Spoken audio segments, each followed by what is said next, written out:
What's going on, everybody? Welcome into our live stream.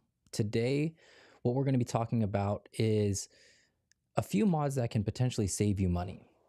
So, I think one of the big things that have people really concerned in the new year is, you know, we saw a lot of price increases over the last 12 months, and people still want to modify their car. They want to tune their car. They still want to customize their car however they see fit. And one of the things that people will probably want to do in this upcoming year is do some mods that do all of those things, but also give them a good return on their investment. Now, normally we think of cars, we think of it as a liability, not an asset. And for the most part, that's absolutely true, with the exception to the last few years where we saw a dramatic increase in price for used cars. If you're able to capitalize on that, then congratulations. There might still be some of that going on, but for the most part, we might not really see that ever again, especially in our lifetime. But in terms of mods, there are some mods that we can do that can save us some money along the way. So hopefully with what we're going to cover today, if you've been thinking about doing some mods, or you've been thinking about this one versus another one, and you're saying, which one should I do first? Hopefully this will steer you in the direction of the one that will save you a little bit more money. That way you get some performance aspects out of it. It performs the way that you would like. And then it also helps you save some money for that other mod that you were thinking on down the road. So that's going to be our entire goal here today. And the first thing that I would really like to do is just to say that everything that we have here today, I've pretty much done a video on. And so down in the description, you guys can see that I've listed all of the DIYs as well as some of the items that we're going to talk about today in the description. That way, if you decide to do any of these things, there's a full DIY tutorial out there, and hopefully I've listed the products at their cheapest price. But feel free to shop around depending on where you go. One place is going to be cheaper than the other. People, especially companies, are going to be competing when it comes to pricing, especially when they know how competitive the market is nowadays. And so hopefully we can get you some money, or your car can net you some money with what we're going to talk about today. And that's going to be the whole focus of today's video. And then as usual, we're going to open up for Q&A towards the end. So the first thing that we have up is going to be an air filter. Now, you can simply just clean out your current air filter by just patting it down. Even if you have the stock paper one, that's going to be fine. But the thing that we really want here is to increase airflow into the engine. And by having a high flow filter like this one from, I think it's AFE, this is the exact same one that I have on my car. And what we want to do is bring in more air into the engine so it can combust easier, so it can combine the fuel, the air, and that spark together to make the car go. And as these pores fill up from pollutants in the air, it becomes less efficient. So the engine has to work harder to suck in the air into the engine and then give us that combustion. And what I would normally recommend is just a high flow filter is going to be good enough. If you're more concerned about the longevity of your engine and reducing the pollutants as much as possible, then what you'll want to do is stick to the paper one. The paper one actually filters the best out of any of the high flow filters that you've seen. Doesn't matter how expensive the intake is, how expensive the filter is, that OEM paper filter filters the best. And even if, say, for example, you don't have enough time to go out and get one, or maybe money's a little bit tight, just open up that intake and then just dust it off. Just removing those big sacks of dirt is going to increase the performance a little bit until you're able to pick up a new one. But just know that those ones, they're not reusable technically. I know right now I'm kind of encouraging you to reuse them, but in times where you got to do what you got to do, that's just what you have to do, right? If money's tight and you can't afford one, I'm not encouraging anybody to get into debt by getting anything that we're talking about here today, because I want to save you guys as much money as possible. So if times are tough, just dust off that old filter increase the performance, and then when you can, go ahead and get another one. But if you do want increased performance, save your money and just get a high flow filter as you see here. Because really, when it comes down to it all, the air filter, as I've shown you here, is this one filters the best, this one's going to flow the best. The only difference between the technically cold air intakes and our stock intake is the presence of a high flow filter. There's nothing special about it other than it lets in more air because the pores are wider. Now, there is an argument to be had whether you should get a dry or an oiled one. Simply put, if you're somebody who's really meticulous, then you'll probably see the benefits of going the oiled route because it catches a little bit more of the contaminants. And because you're very diligent, you're going to clean it out in regular intervals. If you're somebody like me who's not as diligent, then you would probably benefit from a dry filter because all you have to do every once in a while is pat it down, and then you don't have to worry about re-oiling it or cleaning it, letting it sit, and then do the oiling. So when it comes down to this, especially for a daily driver, the performance aspects of a dry versus a wet high flow filter is really going to depend on how meticulous you are when cleaning it. If you are not really meticulous now and you say that you will be, honestly, just get the dry filter. Over time, it'll just save you a bunch of headache, and technically it's less money because you don't have to get the oil all the time and the special cleaner. You can just use, like, I believe the instructions for this one specifically just said simple soap and water, but honestly, I don't even do that. I just dust it off, throw it back in, and there it is. This one is disposable. As soon as you're done with it, pick up a new one, drop it in. Now, the reason why I say not to do the cold air intake is because, as you can see here, although this one in green is an aftermarket one, this is the very similar design as our OE one, where it's a closed system, because the air comes in through the grills and then up under and alongside the headlights and then into that air box, and then it gets sucked in down to the turbo inlet pipe into the turbo and then through the rest of the system.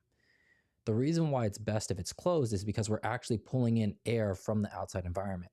Most of the cold air intakes that we see on the market now, they're open. So at least a portion, even if you still have the original OE ducting system down here, at least a portion of that air is coming in from the engine bay. So it's not necessarily cold. And in a naturally aspirated engine, we do want cold air coming in to this filter and then going into the engine. However, because most BMWs nowadays are turbocharged, the fact that we're bringing cold air in at this point doesn't really matter. It would be best if you took the money, instead of buying a cold air intake, just get the high flow filter. It's usually under $100, and get a intercooler, a bigger intercooler. Now, this is the one that I ran in the M235i and I have in the F30 right now.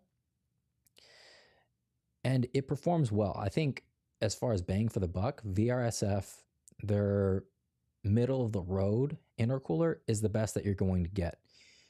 Because when the air comes in here, it's going to go down into the turbo, and the turbo is hot. So it doesn't matter how cold of air that you're bringing in here, it's still hitting that hot turbo. It sends it down to the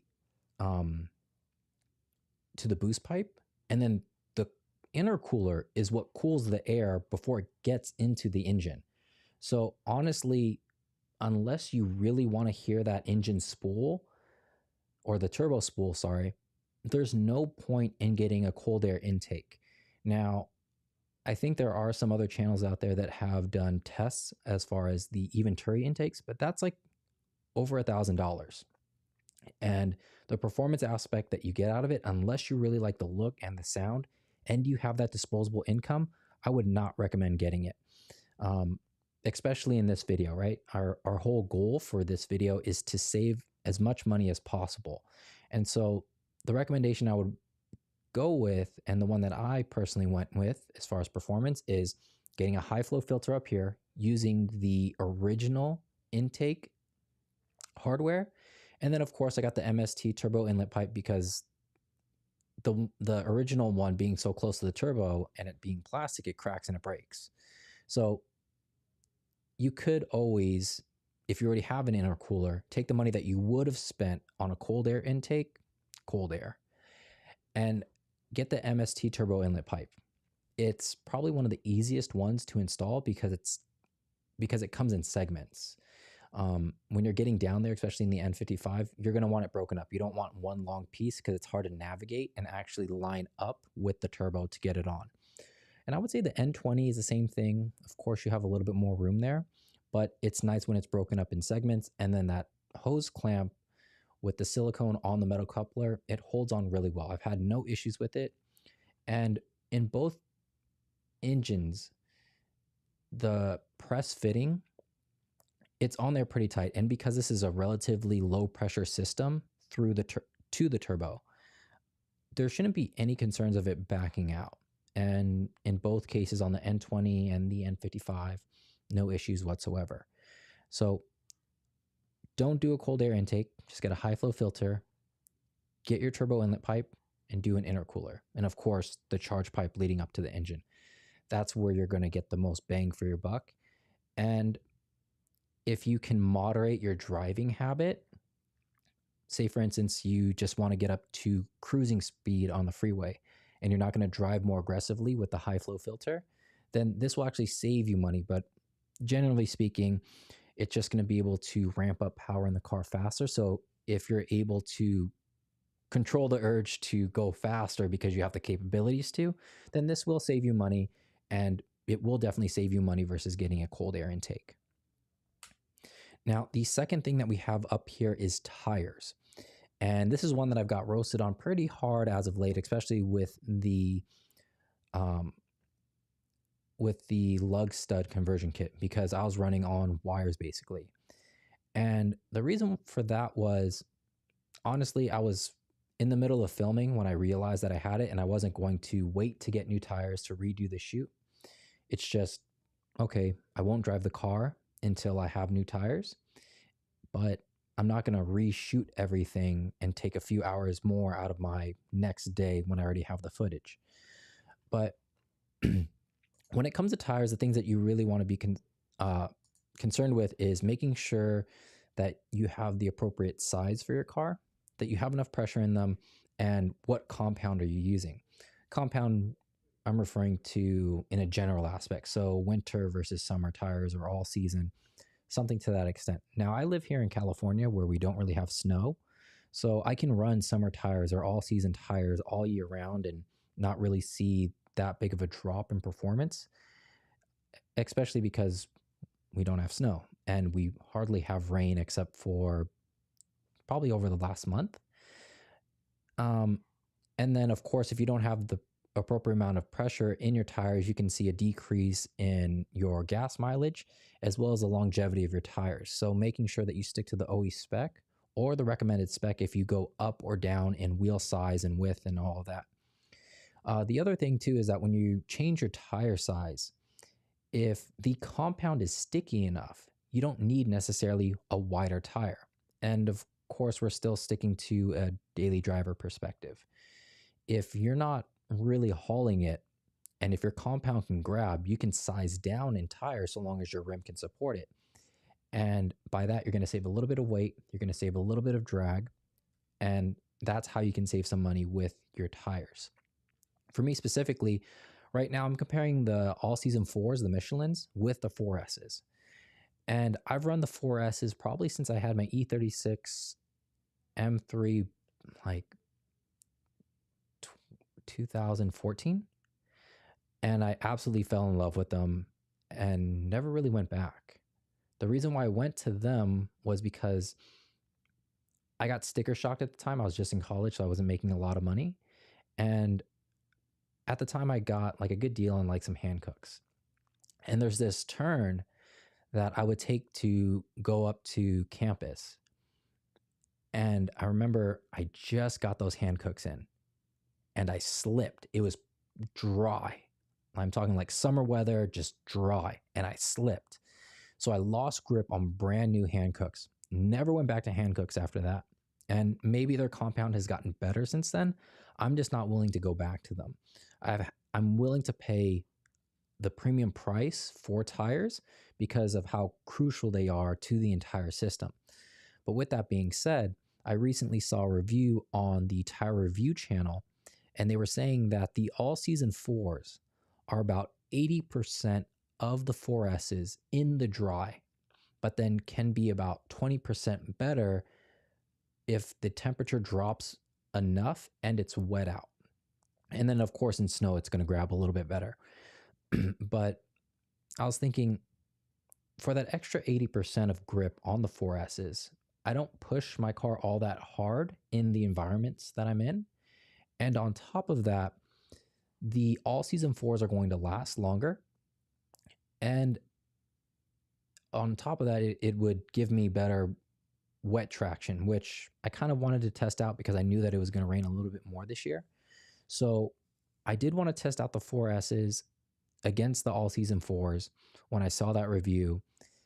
And I even went one step further and I wanted to see, could I size down? So originally my 4Ss, the ones that had all the threads showing, I believe I was running an 245, 35, 18. The all season 4s that I have, same rims, is a 225, 45, 18. And I've slipped a little bit in just one situation.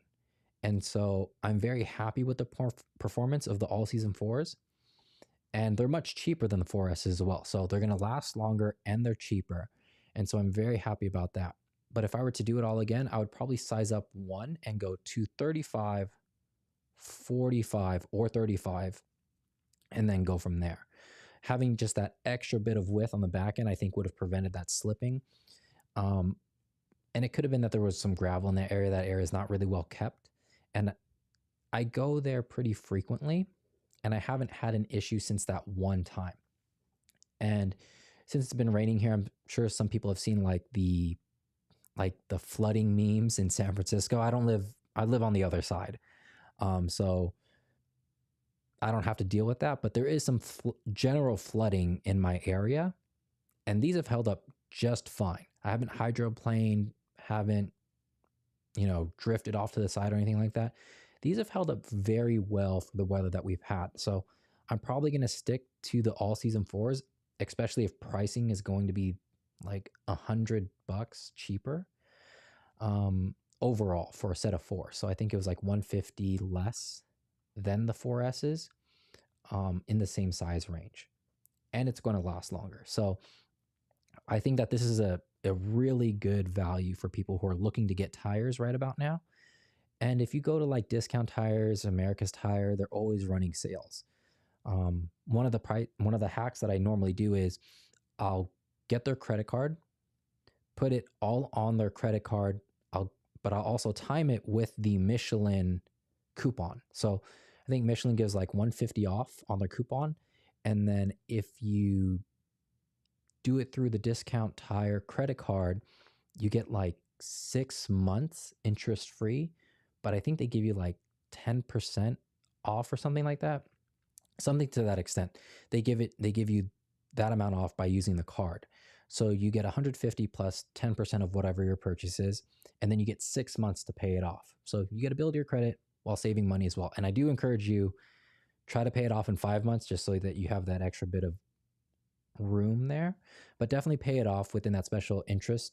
Otherwise, they add up all the interest that was owed over those 6 months, and then it just tacks on the 7th month. So make sure to get it in by the time that special financing is done. And the third thing that we have up here is something that I'm pretty new to. And this is the anti-gravity batteries and lithium batteries in general for cars. I'm still testing it out. I'll probably have a video out later this week or next week. But with this one compared to the original one, it is significantly more. So the one that's specific for like the F30s and the F22s it's going to be the one that I have listed in the description. And that one comes out to $949. And that is really expensive when you think about car batteries. Especially when you consider that the OE one is about $275 depending on where you go. If you get it from the dealership, it's going to run that amount, and then depending on where you are, the taxes as well. But it's going to run about that. Now, the thing here is that it's going to last like 2 to 3 times longer. And so you can double that up and still it's like 500, or even if you want to round up, then we're at 900. It's still more expensive over that entire time by at the very least $50. And so is that something that you want to buy into? And some people could argue that yes, you get a weight savings of close to 39, 40 pounds, depending on your car. And over that course of time, that would save you $50 in gas. And that's probably true. But the thing about it is that if you don't have the scan tool, if you don't have the coding tool to code in a new battery, like a good specialty shop that'll just scan it for you real quick and like hook you up will charge you probably at the very least $50. So then we're talking doing this 3 times, doing the original one 3 times is now more expensive over time. But of course, you're breaking it up into smaller segments. So this one, I would say over time, it can save you money. You just have to be willing to put down that money in the very beginning. And that's something that you're going to have to decide. If you have the money available to put down on a battery and you're going to keep your car for 9 years plus, then this is an excellent option because it's going to save you weight. It's actually smaller. So in like the 2 Series, we don't have that much room. So you can save some space and put a few more things in there. Like if you use it for work or anything like that, it's going to save you a little bit of space, not that much, but also it's more powerful, and the storage capacity is smaller, but it is more powerful for what it is. Now, if you live in, I guess, like the hottest portions of the world, this wouldn't be the best option. Like it doesn't do good in extreme conditions. The lithium battery doesn't. So if you live in areas that fluctuate a lot in temperature, it's not going to be good. If you live in an area that's really hot, it's not going to be good, but check the temperature rating on that. And I know for sure in freezing, it's not going to be good, and I would not recommend it. And you can see here that although these are the values that I typed in, the 1800 cranking amps versus the 850 cold cranking amps. Cold cranking amps are, I believe, an industry standard that is rated at the freezing point. So when water turns to ice, at that temperature, the cranking amps are as high as 850. Lithium freezes at that temperature. That's why you'll always see it rated at cranking amps, because technically it can't crank at the freezing point. So if you live in like California, if you live in anywhere that doesn't have snow, like there's no chance of snow whatsoever, then this is an excellent option. If you track your car, they have smaller versions and then you just have to develop an enclosure for it. That's going to be really good. But this is something that I would say, I believe that I'm going to keep the MT35i for many years to come. Mostly because it's a salvaged car and because of what we've done with the channel. Thanks mostly to everybody here and everybody who's watched the videos over the years. It has sentimental value to me. So I don't see myself getting rid of it. And, I do appreciate the little bit of weight savings there. And you do notice it a little bit. It's kind of one of those things where you kind of have to pay attention to it to notice it. I would say it's, if you do a cold air intake, let's say, people that say that they can hear the spool of the engine all the time, they're subconsciously paying attention to it. I would say the difference in weight between these two batteries, you can notice it a little bit more than that. I would say after I did the GTS hood, which saved me 20 pounds, and then I did the Wagner intercooler that saved me 10 pounds over the VRSF one, that 30 pounds in weight difference, I do notice it, or I did notice it right away. This is more in alignment with that. Just because I noticed that the car isn't as sluggish on takeoff as much. But eventually it's going to go away. Like that sensation is going to go away. So it's not like life changing or anything, but it is noticeable. And the other thing to note here is that the 9-year warranty, it's a prorated warranty. At least with anti-gravity batteries, it's a prorated warranty. The original one, or even like the optimal ones, I think it's a 3 or 4 year flat out warranty. So like I said, this is one where depending on your situation, it will truly save you money over time, but it has to be over that entire length of time. And of course, if you live in those conditions that we talked about earlier, where it doesn't freeze, it doesn't fluctuate in temperature all the time, then you will benefit from something like this. And the next thing that we have up here, which is going to be our second to last thing, is going to be weight, which is kind of what we were talking about earlier. But here we're talking about it in more of a general aspect, where the GTS hood saved us 20 pounds, but that modification, after you include paint, is over $1,000. So is it worth it for you? I would say like the weight savings of the hood alone is not, but because we have that heat scavenging property of the GTS hood, it's a little bit more arguable at that point because we're removing that extra bit of heat. And then in here, of course you can't see it, but we have the Wagner tuning intercooler. I do recommend that if you do the charge pipe, that you do the intercooler as well, especially if you're somebody who's considering a cold air intake. But if you can, the Wagner one will save you weight, especially if you do coilovers. The thing with my coilovers after I got the wheels and tires that you see down here, the trouble, even with the KWs all the way maxed out, they're the speed bumps that I have to go by in order to get to my house. I would always scrape. No matter what I do, I would scrape.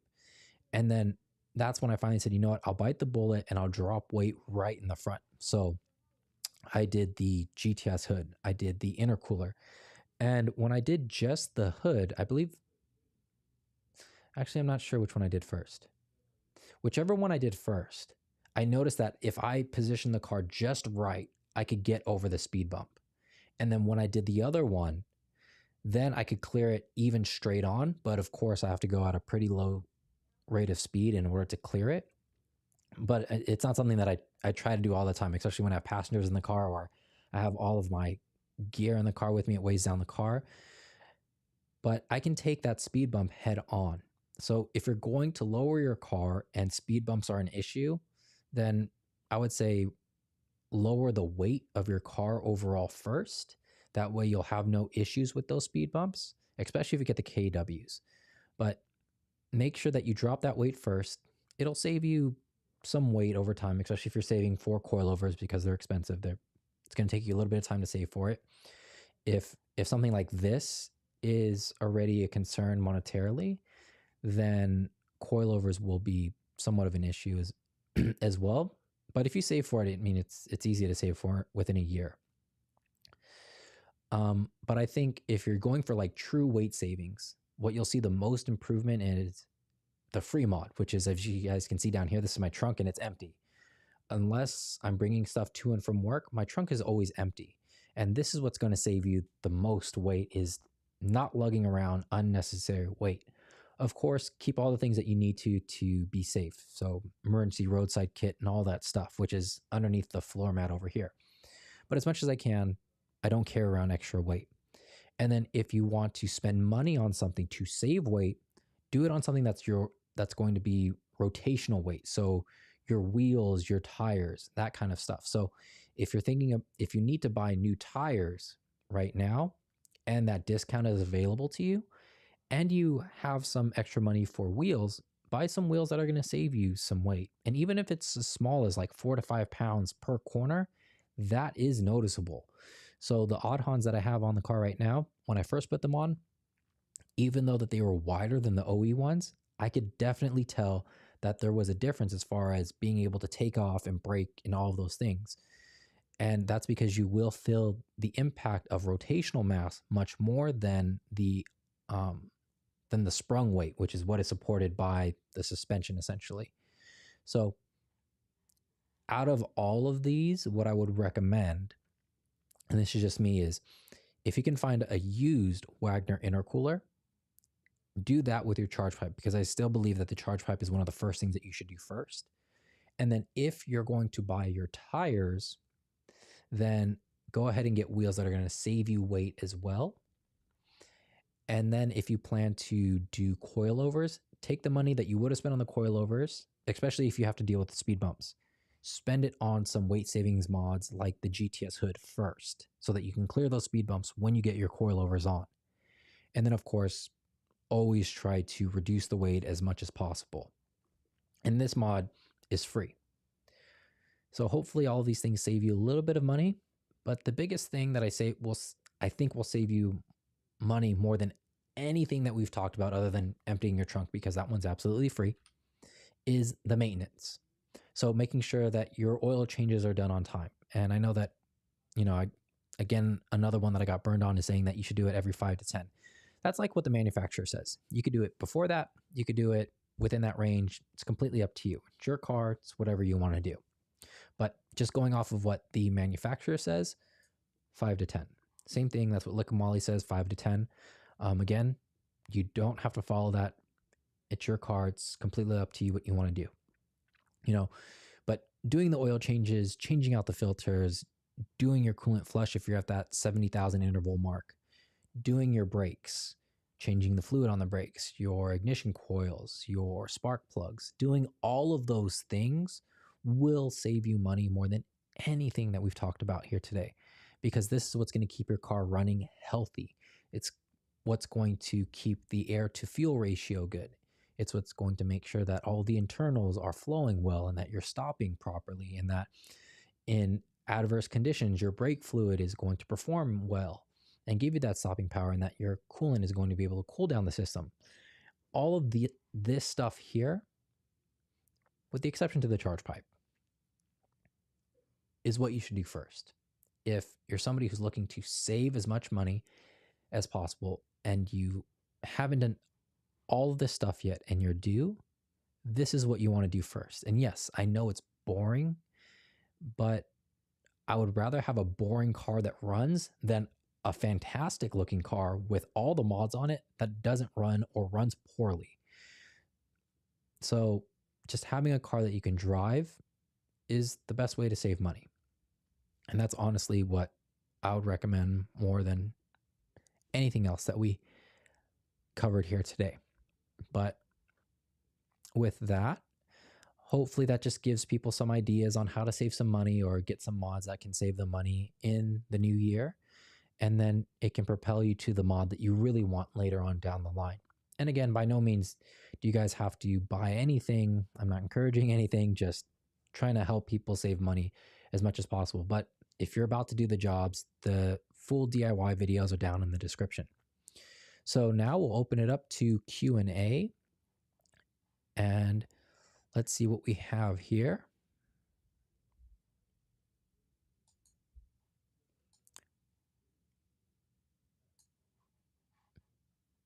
Darth Tuga, I hope I'm saying that right. So another Star Wars fan here, I love it.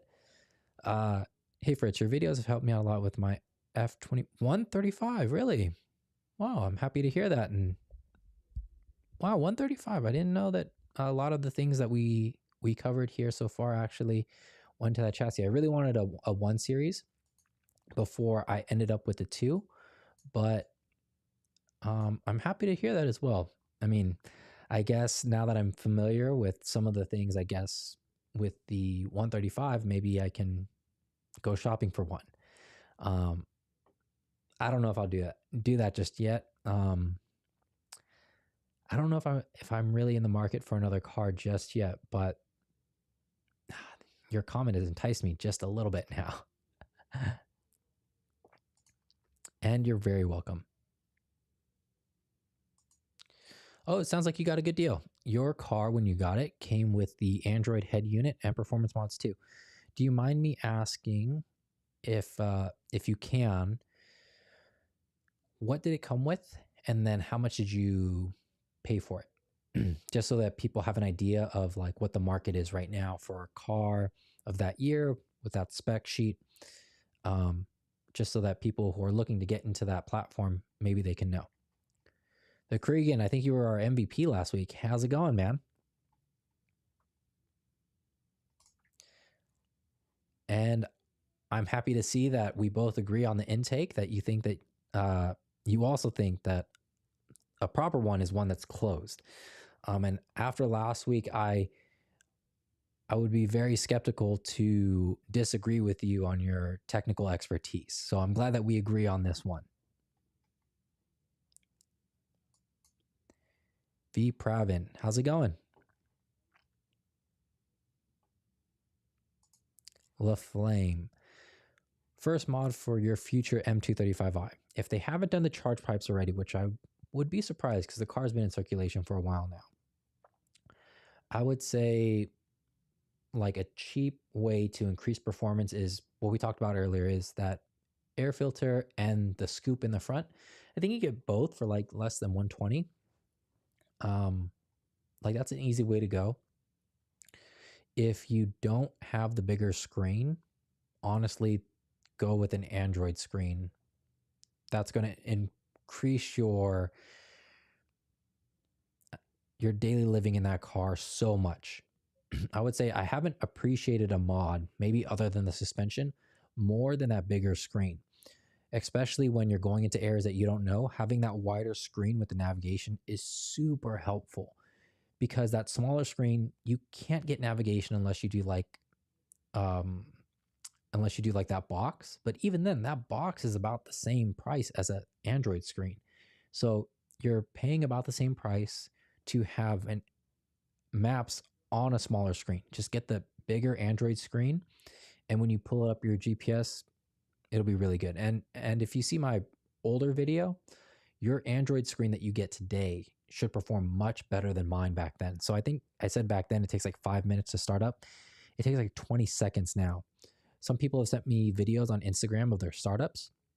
It's so much faster now. I got like one of the first versions. I think it's like a Snapdragon processor. It's on a really old version of Android. So you will really appreciate having that bigger screen in your car if you've already done the filter and you've done the charge pipe.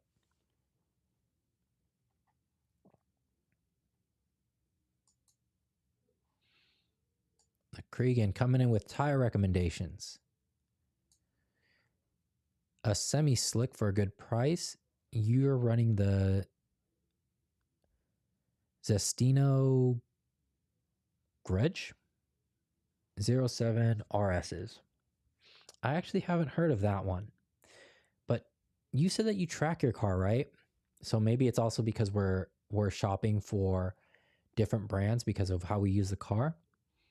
But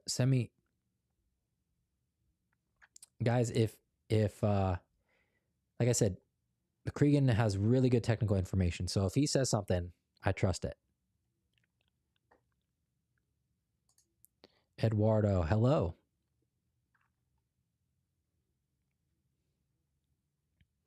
Mr. Daytona, what do you think about power stop brakes and rotors? The power stop, the stop tech brakes, you mean? Let me look this up really quick. Let me see what we have up here. This is actually a brand. And if you guys might have to forgive me. I'll admit, like, I'm not like the biggest car fanatic in the world, or even BMW fanatic in the world. Like, I'm very honed in on the things that affect me. So let me look these up.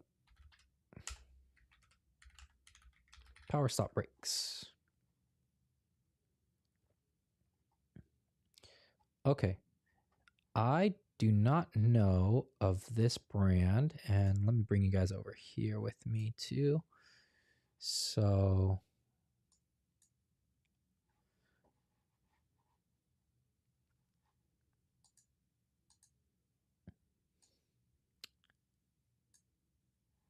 oop.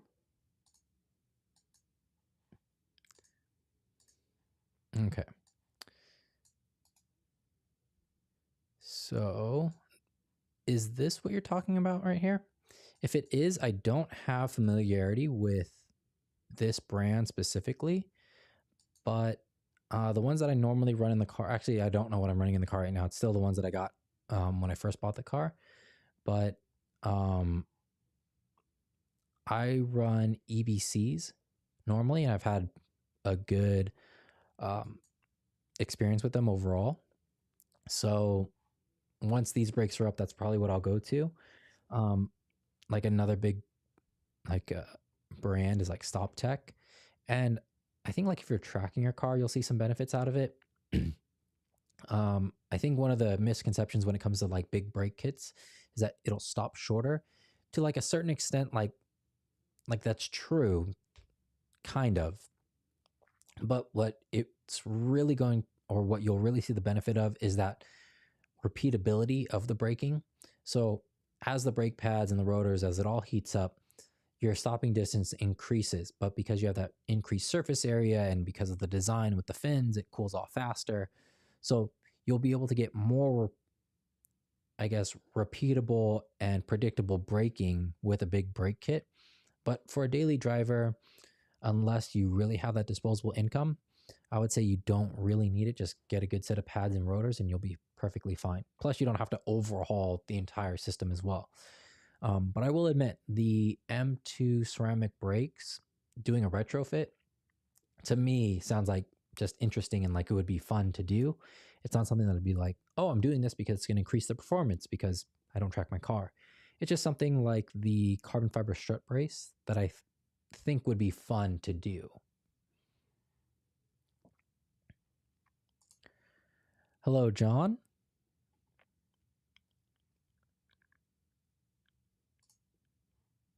Mr. Daytona, a 2018 BMW.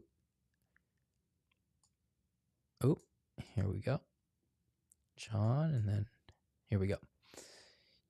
Mr. Daytona has a 2018 BMW M550. Ooh, he got the big one.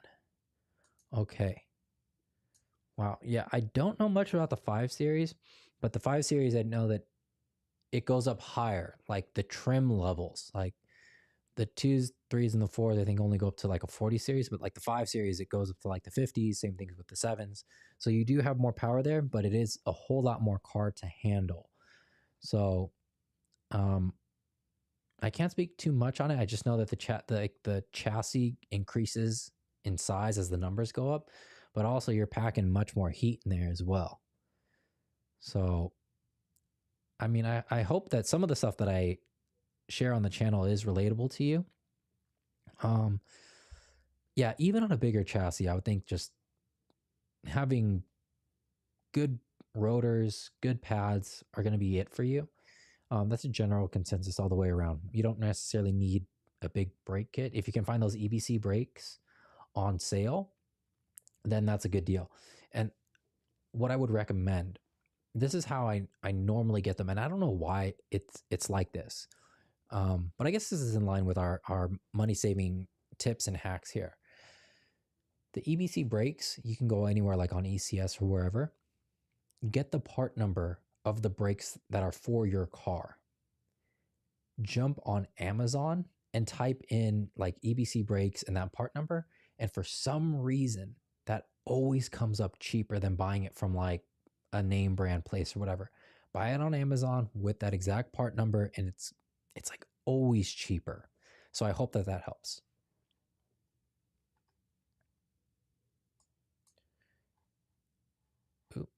Okay, let's see here. Question from Darth Tuga. What is your opinion on changing the transmission fluid on the ZF8 HP auto transmission? If I'm not mistaken, you do have to change those out every once in a while, but let's see here. I'm not sure if that's the one with the plastic or the metal bottom plate. Let's see here.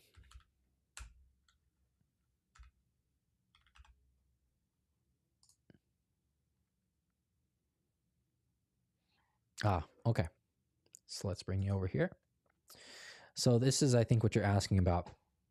If I'm not mistaken, companies now, rather than having that plastic one being reserviced, they're giving you the option of getting a metal one.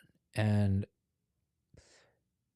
I would recommend doing this. I would say, like, unless you plan to keep your car for a very long period of time, it's rare to have your car need more than one transmission fluid change. Again, like, that's if you're like not tracking your car and all those things, but just on a normal basis, um, yeah, I would just get the metal one. If I'm not mistaken too, like you can always change the gasket.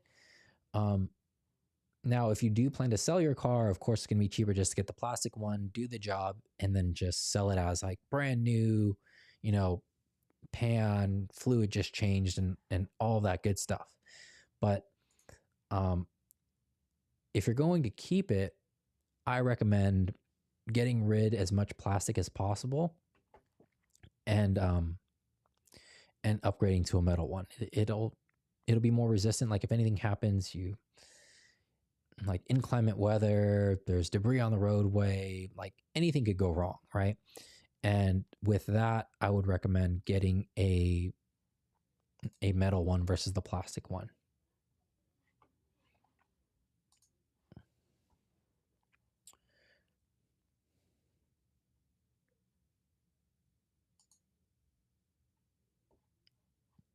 John, a 335. Are you, let's see here.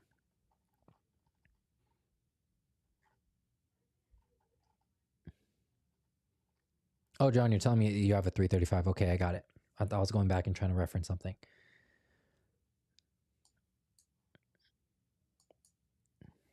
Earth 2, good. Man, you're coming. Let's see here. Let me resize this again.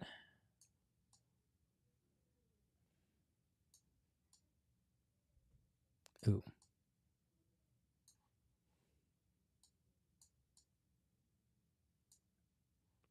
Okay, here we go. I have a 10-inch heads-up unit that came with Android 9. Nice. It's lowered on springs, but you're not sure if it's coilovers or springs.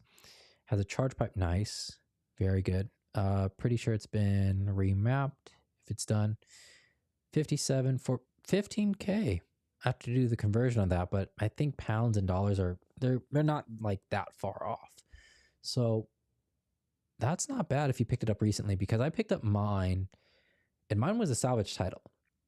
So I picked up my 235 with like less than 30,000, I believe. And it had nothing whatsoever except for a backup camera. And I paid 20 for that. So that's a pretty good deal. I mean, yeah, the mileage is up a little bit more, but I mean, you have to factor in inflation, and it has more stuff than my car did at the time. I would say that's a good deal. And it looks like you think so too. You said you got a good deal because the last owner brought it back because he couldn't keep it anymore.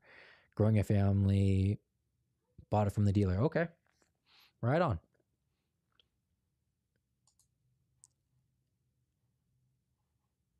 And let's see here.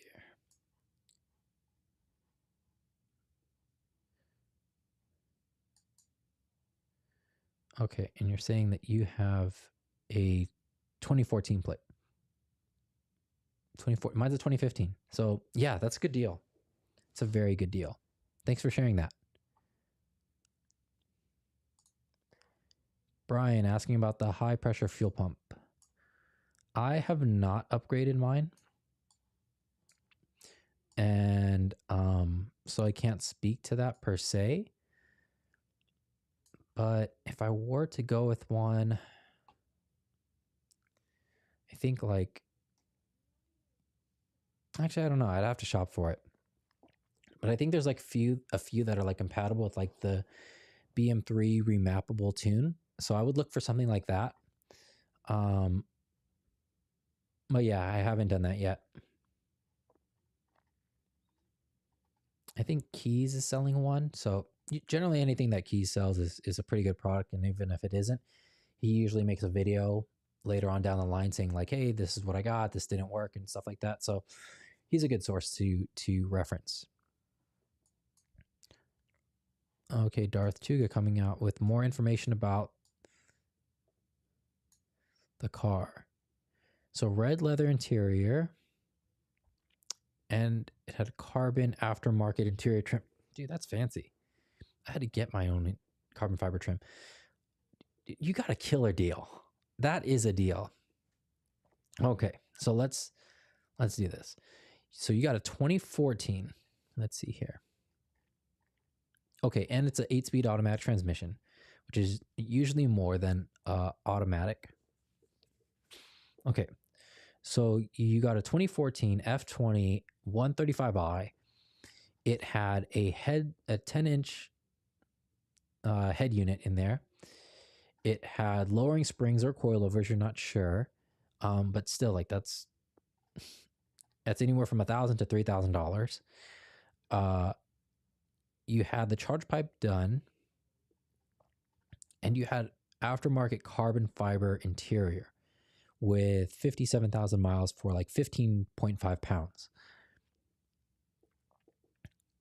You got a steal, man. If you can hang on to that car for a while, that thing is definitely going to be worth the money for sure. You take care of that car, that's a good one.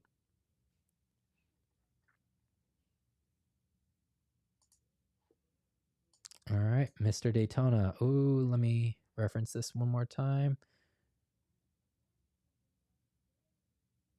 Okay. Oh, okay. When we were talking about the brakes, you're saying that this was... Sorry, I'm just catching up to you. Sorry about that. Yeah, I can't speak to that brand. I just know that EBC has been good to me. So if it ain't broke, don't fix it. But if you do, feel free to message me Instagram, TikTok. Let me know if you end up trying them out and what your experiences is.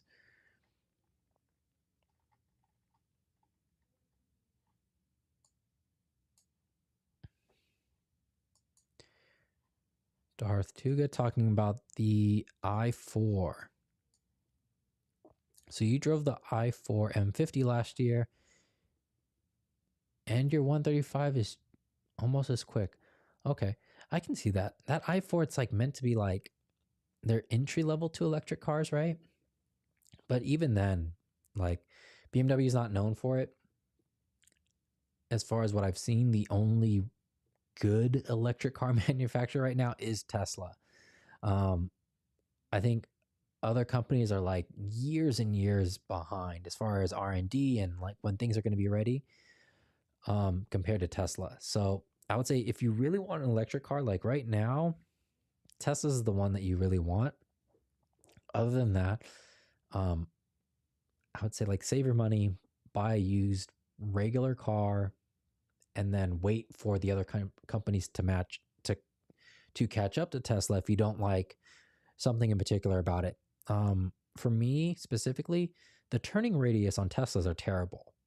But I do like that because the battery is on the bottom, like it's very planted. Like even their Model Y, for a car that size, it handles really well because it's so well planted.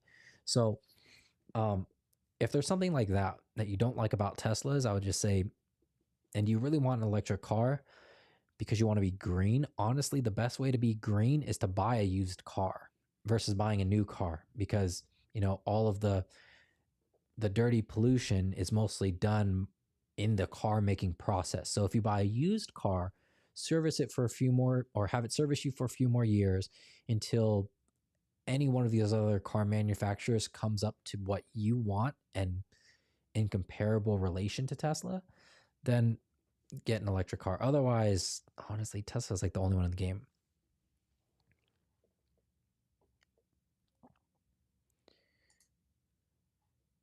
John, you're asking if I have Discord. I do.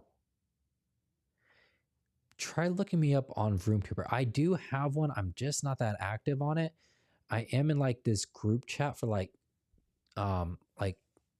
the F22 platform or 2 Series platform.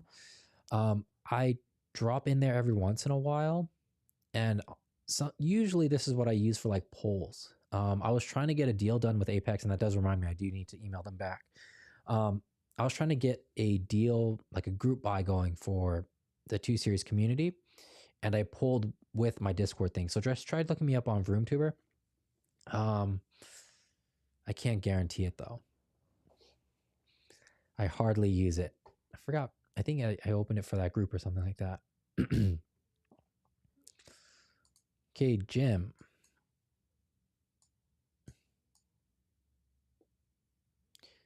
Jim is almost at 58,000 on his 2016 235i, going to tackle the coolant in a couple thousand miles. Okay, cool. I hope that the video is super helpful to you. I would still recommend just draining it from that auxiliary port behind the driver's side wheel well. If you have, for other people, if you have an N20, N26 engine, your auxiliary port for the coolant is behind the passenger side wheel well. Draining it from there and then loosening that bleed screw on top is the messy or the least messiest way to do it. Don't do it the way that I did in the F30 video. Go behind the passenger side wheel well liner and pull that auxiliary port. For us, with the N55, it's going to be on the driver's side. Sorry, I should preface that. It depends on if you're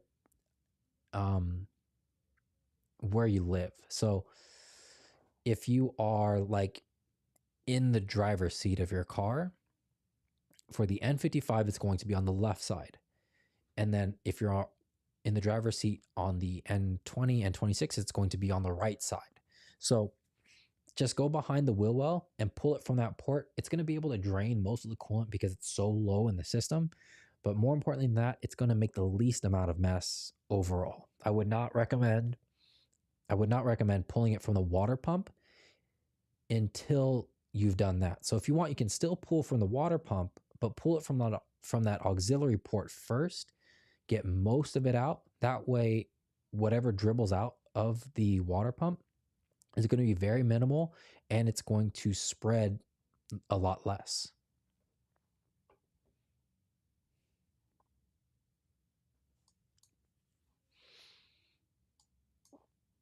Okay, let me see if I can size this down.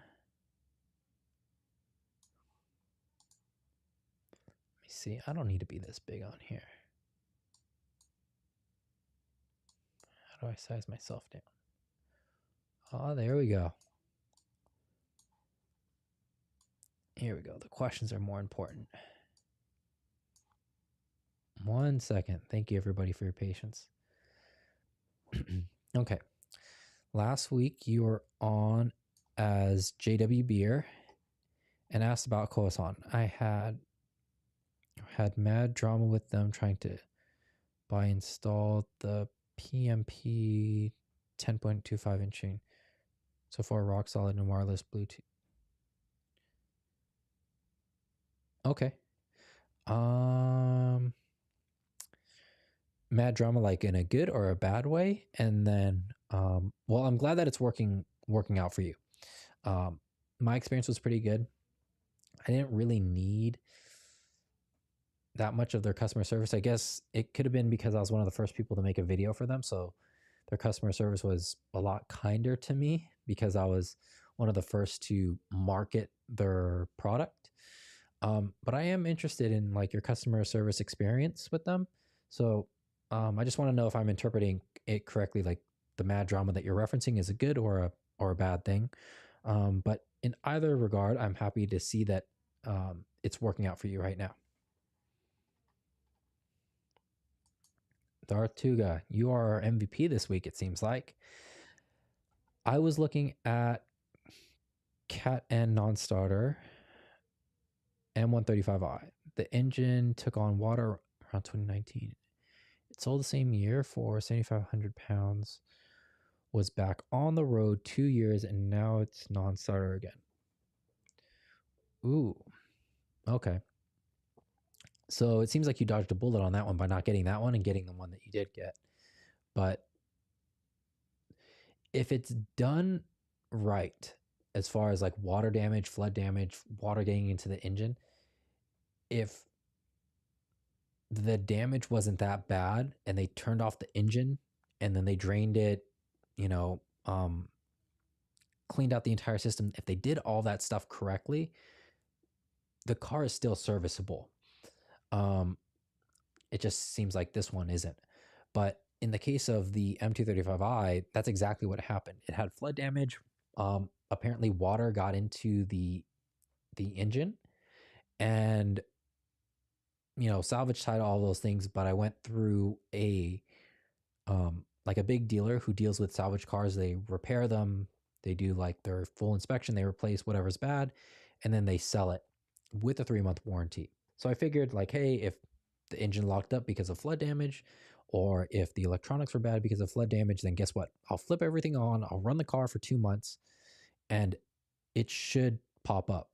But just in case it doesn't, I still have that extra month to determine whether or not I want to keep this car, because I can return it.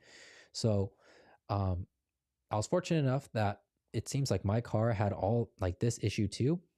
And 4 years later, about 4 years later, still running strong. So I guess it really depends on the how far along it got with that damage, and then how good that repair process was after the incident. What's the maximum wheels offset that can F30 handle without getting... Ooh, maximum, I do not know. You might want to run that across Fitment Industries. They might have the answers for you.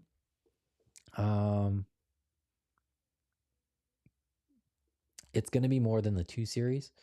So with the 2 Series on a 8.5-inch wheel, I run a 35. Some people run a 38, but it also depends on the tire and tire size that you get. So it will ultimately, like, the offset does matter, but it's also the size of the wheel and the width of the wheel will also play a determining factor. And then of course the tire that you get on there will matter as well. So I would say you can go more than a 35, 38 with that F30 because you have that extra space in there for sure.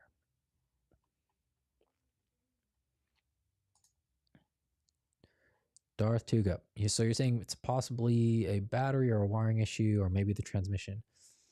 Hard to say. Hard to say without being able to observe the car. But if it was involved in a flood and something got into the intake, then the engine just locked up. Transmission, flood, unless there was like a leak, it'd be hard because that's a relatively closed system. The battery, if it was the battery, all that you would have to do is just swap it out. Wiring, that could be it too. The wiring could have gotten damaged by the water, especially if they tried to like start the car up. So live wires, water's never going to work out well.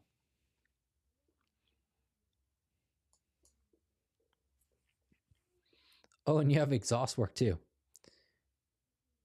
Okay, jeez. Well, I would say, like, even if you told me that you didn't get anything more on this car when you bought it, it's still a good deal. Whatever you told me up until this point, even before the exhaust, was a good deal. So it's just another bonus. What kind of exhaust?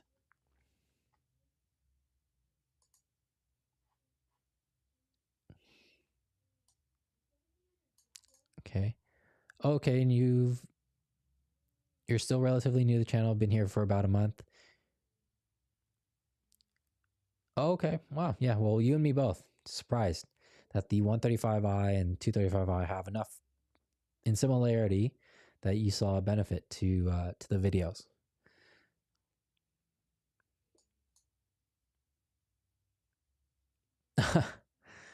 Well, I mean, I hope to some extent that it is transferable, but I think Thick Whips has his 135. I think he's doing a lot of DIYs, so you might want to check out his video as well. His videos are good. He's been around the YouTube game for a long time, and it's not his first BMW, so he definitely knows his way around when it comes to the DIY things. I think most of the stuff that you're talking about, I think he's already done to his 135i. I think he's doing like a 1M conversion. So that would be really interesting for you. I've gone off Tesla. Yeah. I'm not big on electric cars either, but I'm just saying is like if you were to pick one, like Tesla is head and shoulders above all the other competition. It's not even close. Same here. Yeah, I think BMW just like what's important to me is like the suspension, the handling, all those things. I think BMW, for the price point that you get it, does it better than anybody else.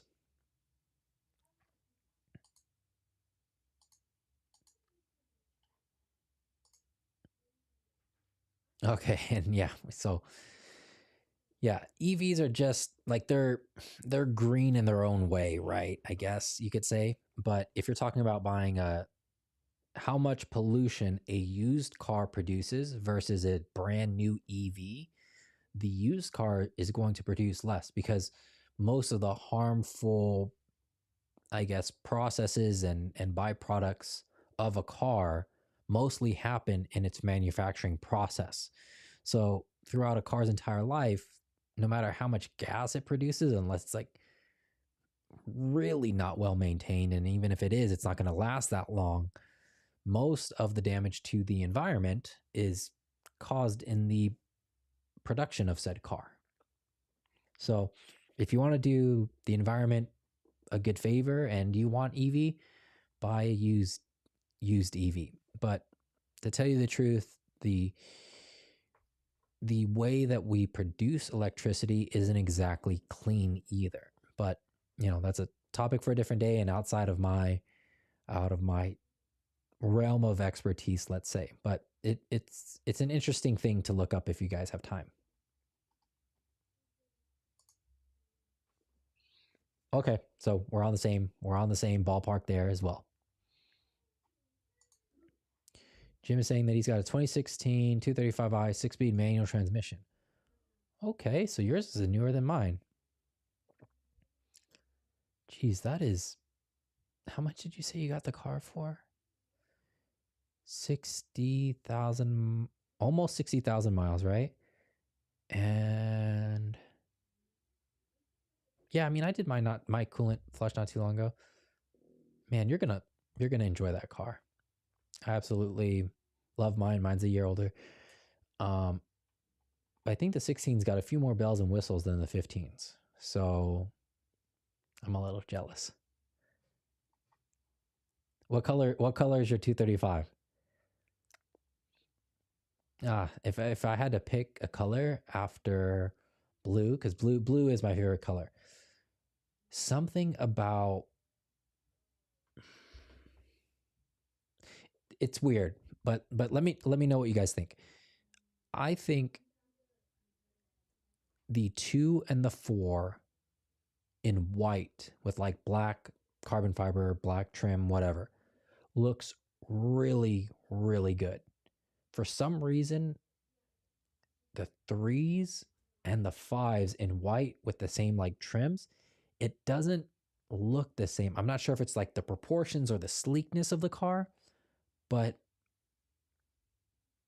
yeah, the I think like if you were to tell me, or if I were to say which one I think looks best in white, it's the 2 or the 4 with that black trim. I think that's the way to go. For some reason, I don't know if it's like the extra doors or like it's just like it's not as sleek looking, but and I'll admit, like I love the 2 Series, and I love that I think it's the gray for the M2. But if you've seen like a white M4 with like all the carbon fiber trims, to me, that car looks the best in that aspect. White, black, or carbon fiber trim looks amazing. When I went to Weekfest here in San Jose, we just filmed a M4 with a G20 G20 wing, and that looks amazing. And you might think like it doesn't fit the car, but the M4 with its aggressive lines, especially going over the roof of the car, that wing, if you didn't know it, looks like it came for that car. And I would say a little bit more so than even the G series car. Like the G series car, like it's really aggressive, it has sharp lines, but that wing is a little bit as aggressive as it is because of that curvature on the back. It's a little bit too rounded for that chassis, but because of how the M4, like that bowing of the trunk, it flows better on the F82 than I think even on the G series car. But I would say just look it up, guys, and let me know what you think. Give me 1 second. I'm going to grab something and drink.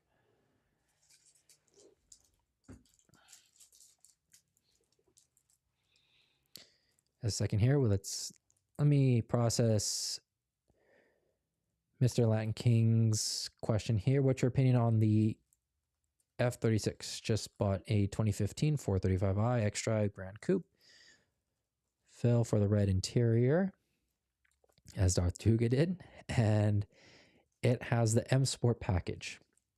Went from Mopar cars to BMW, moved to an area where all-wheel drive is a must. Give me 1 second.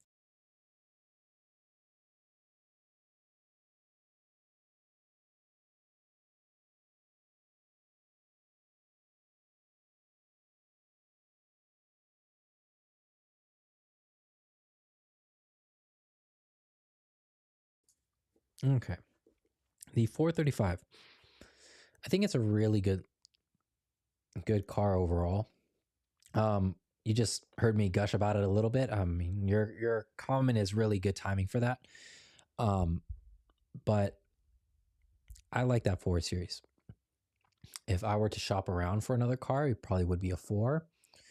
If you get me off of the 2 Series platform, of course, I would want a M2 CS. But if you were to tell me like I have to get off the 2 Series platform and pick another car, it'd be the 4 Series. It looks really sleek. A lot of people have said that it kind of resembles a Mustang. I think it's much sleeker, slimmer than a Mustang. But I guess to non-BMW people, I can kind of see it, but I kind of don't as well. So I like the 4 Series.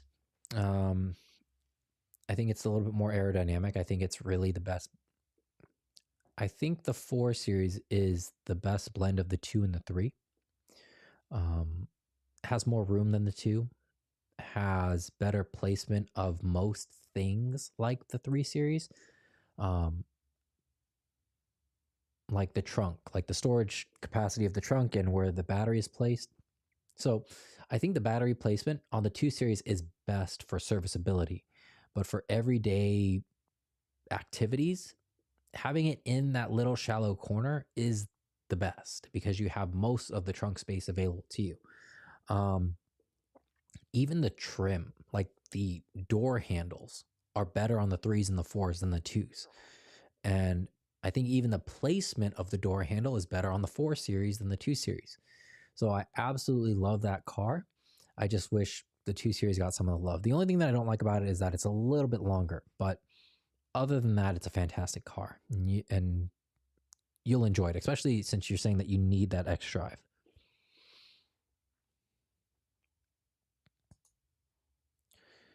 And then Jim, try to keep the engine bay spotless. So thanks on the heads on the aux train. Yes. Even when I did the what is that? The oil cooler. When I did that whole thing and the oil filter housing gasket, all that stuff, I drained it from there as well. It's just a lot cleaner than draining it from the top, and it's so much harder to control when you do it from the top. My friend who had the X3, if you look like a year ago, I was trying to tell him like you should drain it from somewhere else, like don't drain it from the top, and he's like, no, it's cool.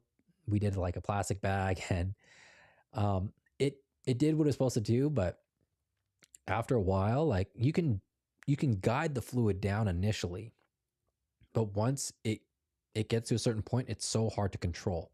Like coolant in itself is just terrible. I wish more manufacturers did like a coolant drain plug or something like that, like we have oil.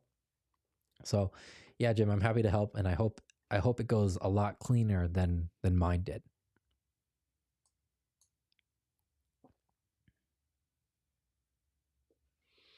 Okay, so you're asking what are the things that you should look for, things that are known to break. I would say anything that's plastic that carries some sort of pressurized air or heated fluid. So your charge pipes is going to be one that carries like the pressurized air from the turbo. The turbo inlet pipe is another one that I would say is something to look out for.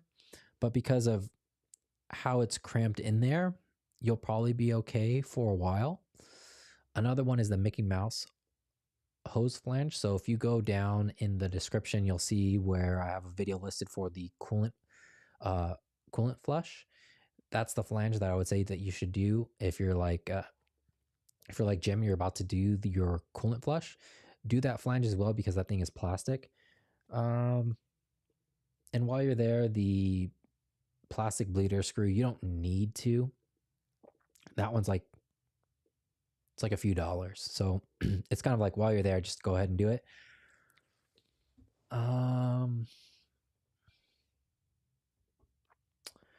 In my experience, you don't really need a oil catch can for the N55s. BMW did a pretty good job of cleaning that up. I would say like that's it. Like as far as things that are like going to break, just keep an eye on your gaskets. Those are always prone to failing at some point, but it's a serviceable part, and usually like 40 to 60,000 miles, depending on how lucky you get, is the time to change them.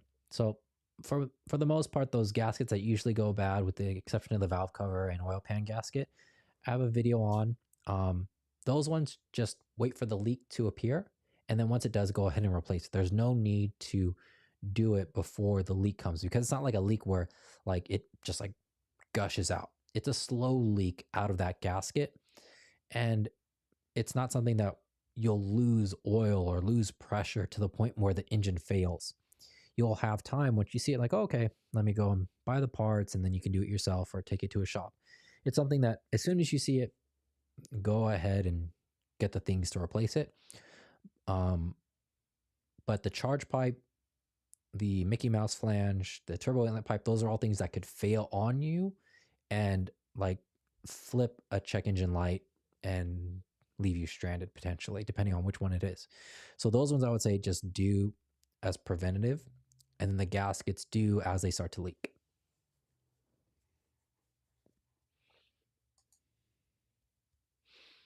Okay, defect.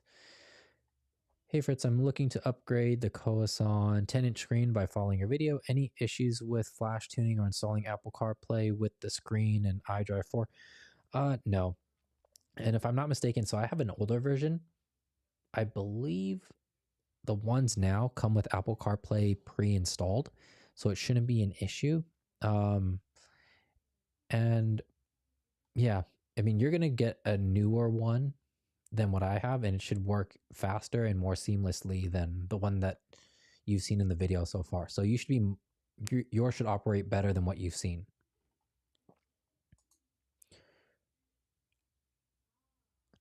Oh, thanks, Darth Tuga, for jumping in there. Yes, and please, guys, like don't be shy. If you guys can talk to each other, like that's what I hope to accomplish with these live streams, is we build a little bit of a community, and it's not just me, because I don't know everything. And I'm not going to pretend like I do.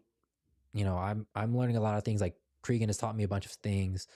And I think someone else was on here like a few weeks ago. Like I'm learning in this process as well. And so if you guys can link up with each other, share ideas, and you know, that's what everyone is here for, to help each other out, and we all get better together.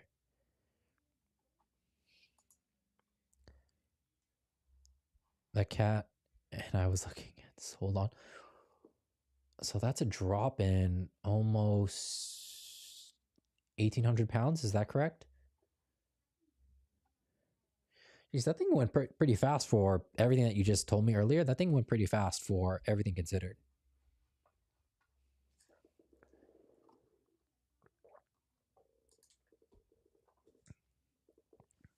Okay, and Brian, recommended brands for upgrading the plastic parts you have mentioned here before.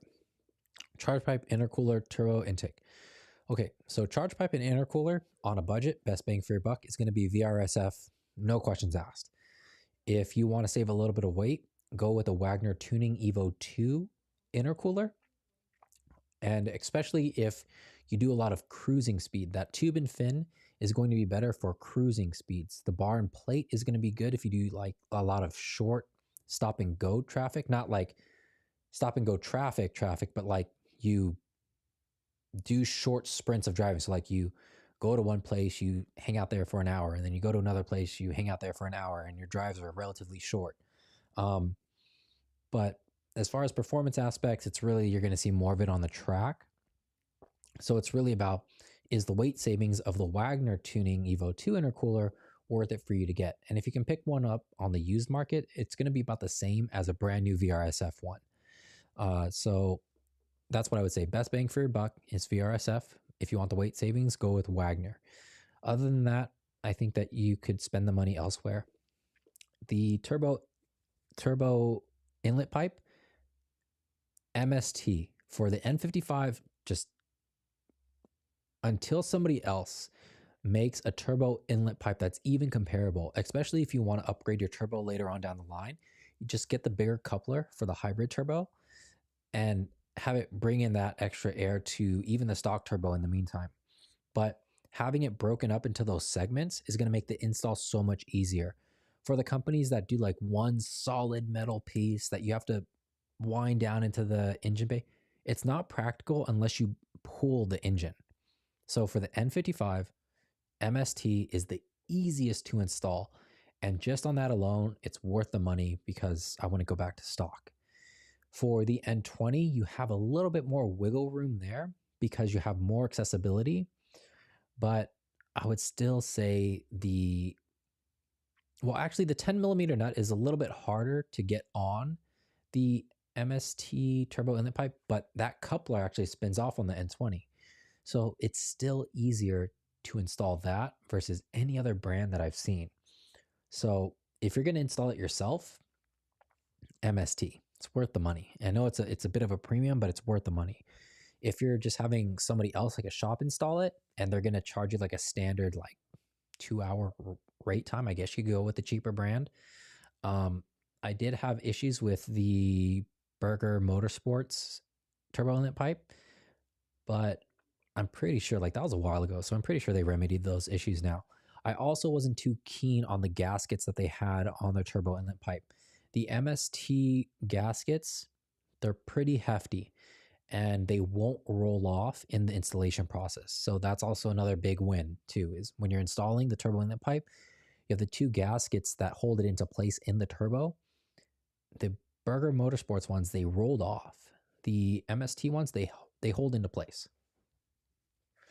And then the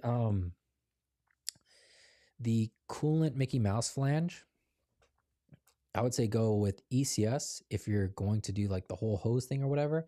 I think Euro Tuning also does one. I like the pipe, the silicone piping from ECS more than the rubber hosing from Euro Tuning, but you are paying a little bit more for it. So just keep that in mind. If you just want the performance or the reliability aspect of the flange, it's not really going to matter. Both are metal. Both are going to perform pretty similar. And yeah, I think that's it for the plastic parts. That's what I would go with. And then you could just get a brass bleeder screw for the coolant reservoir from wherever. It shouldn't cost you any more than like maybe $5 or $7. Let's see here. Darth Tuga. Oh my goodness. It had UDAT. Tartuga, as much as you're telling me about your car and this other car, you are so lucky to have the car that you have. You got a prime deal, and you dodged the bullet on this other one. So I'm telling you, man, like what you had me earlier, like you had a good deal, and then it just keeps getting better and better. No matter what, I don't think you can tell me anything to persuade me otherwise at this point. I'm just like you keep on winning with this as you keep telling me this stuff, man. Like this is awesome.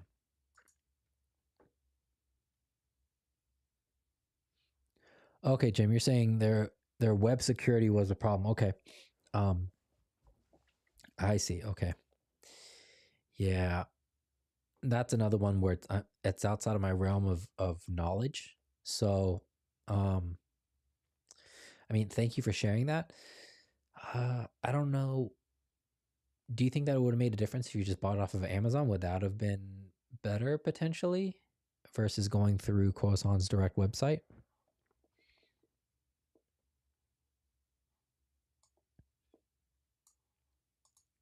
Okay, Jim, you're saying your car is in black. I like that too.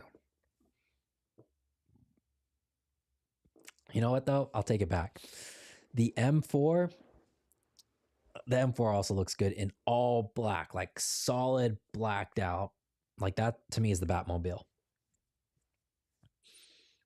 I think to me, whatever I think the M4 looks good in, I think the 2 Series will also look good in. But I think with the exception to the blues for the 2 Series, I think the the 2 Series carries the blues the best.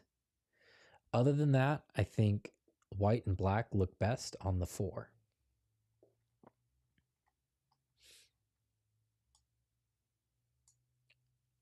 iMagic.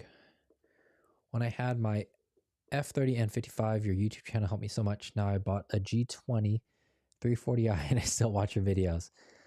Oh, and you miss your 335i. Well, I don't think you'll be missing it for too long. I'm happy that I helped you out with some of the things that you needed in that time. But it seems to me like you're on to bigger, better things than I am even. You know, you got a G20, you got a 340i. I'm happy for you. Congrats. But you're always welcome to hang out. And you know, please share your experiences with the G20. I look forward to hearing from it. Kevin, funny how I bought my 235i because of your videos, and the car has been a living. Oh no. Okay. I mean, let's see if we can help you out. I mean, let us know like what's going on with the car and see if we can help you out. I hope you didn't buy a lemon or anything like that, or the person took advantage of you. Hopefully this is just stuff that hopefully all the things that you're telling, like that you're suggesting right now, of course I don't know yet, but hopefully these are all things that once we get them all fixed, it'll just be something that you laugh about in the future. But please share.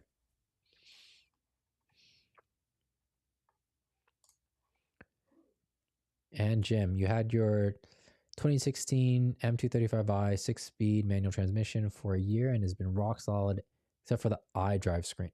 You know what? The iDrive screen on the 2012 F30 has been a nightmare too. Is this the same issue where like under it says like it's a heat protection thing where it turns off the screen or the screen doesn't even turn on for some reason? I have no idea what that is. But if that's what you're talking about, the F30 has the same issue, but the 235i, mine is perfectly fine.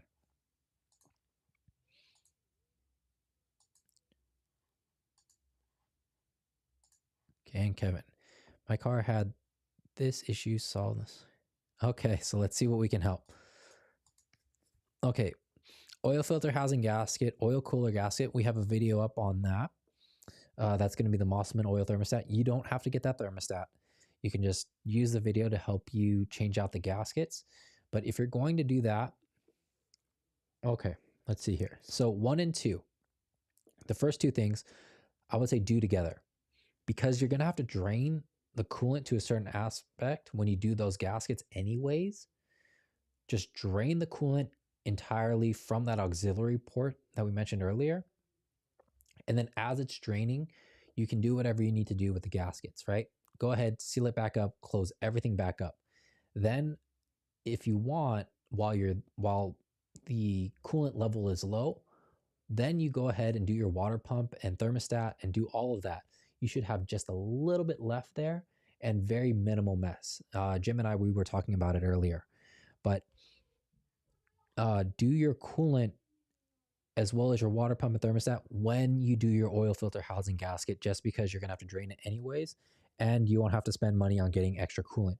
So make sure that you can shelf your car for like a couple days at least if you're doing this yourself, and like you have another job, like, or something, or you could do it over the weekend. This is something that you could definitely bang out over the weekend. So I would say shelf your car for the weekend, bang out 1 and 2. Number 3, charge pipe if it hasn't been done. Okay, easy to tell. If you have hose clamps on it and you hit it and it sounds metal, then it's been done. If it's plasticky and it has those ridges on it, it has the original BMW blueprints on it, that's plastic, and you will want to change that as soon as you can. That one you can do all on its own from everything that you have here. That one you can just do on its own. Number 4, the valve cover gasket. Okay, the valve cover and the gasket. It will leak and burn oil, coils, and plugs. Okay, so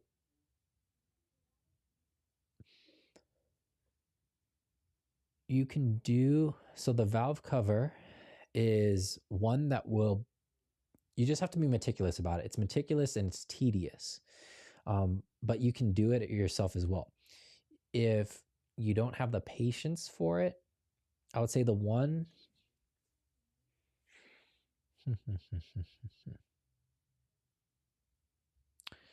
okay, the valve cover gasket, you can do it. There are a bunch of videos on there, on YouTube that you can do. This one I don't have a video for. Coils and plugs, I've done a video on it.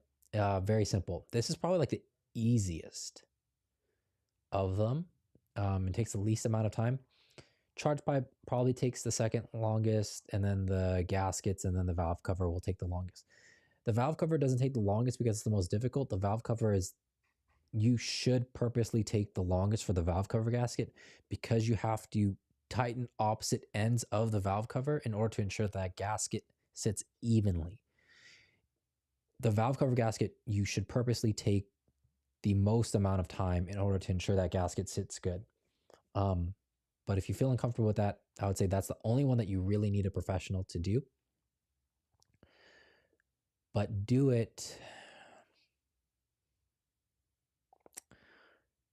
You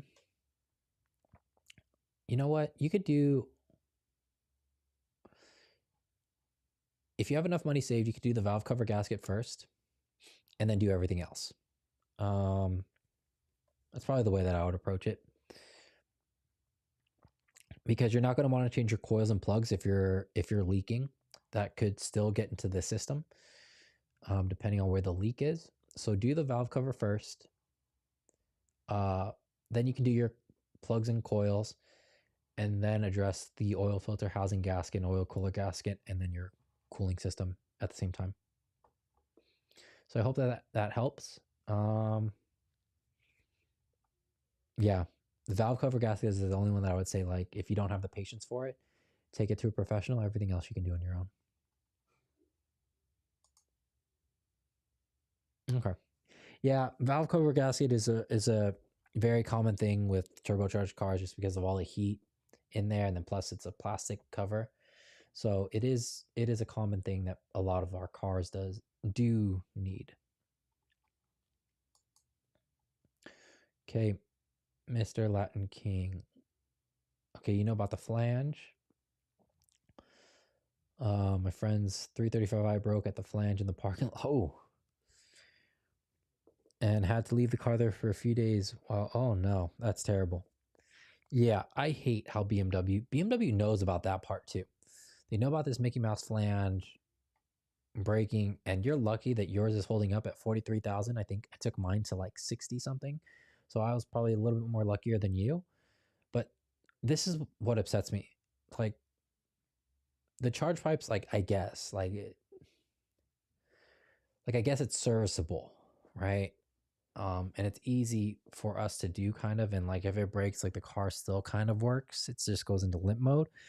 But BMW has known about that Mickey Mouse flange for generations now, generation of cars, and they still haven't done anything about it. Like, how much more would it cut into their profits if they just did a metal one? Makes no sense to me. But when you have a plastic manufacturing plant, I guess like you're going to go with plastic. So BMW does have their own carbon fiber and plastic manufacturing plant. That's why most of the stuff they have is in house. But they should just do a metal one. Like, I don't know why they keep messing around with that. Or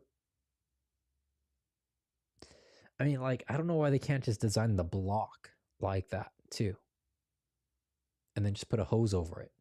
But I guess that would make too much sense. Darth Tuga. So you're referencing this for Kevin, I believe. Could maybe do with changing the plugs, but I don't have any receipts for the mods, so I don't know if they're upgraded with the charge pipes. So typically for me, when it comes to spark plugs and ignition coils, unless you already know the interval, those are things that you can wait to get bad. Like if your car starts to misfire, it's not going to destroy anything. You just order the other part, wait a couple days, and then drop it in. Like that's it. Or you could always buy them and then shelf them. And then as soon as those parts start to misfire, just swap them out. So if you want, like that's an approach that you could go with. But if your car is running fine, there's no need to necessarily upgrade it or replace it early if it's still working fine.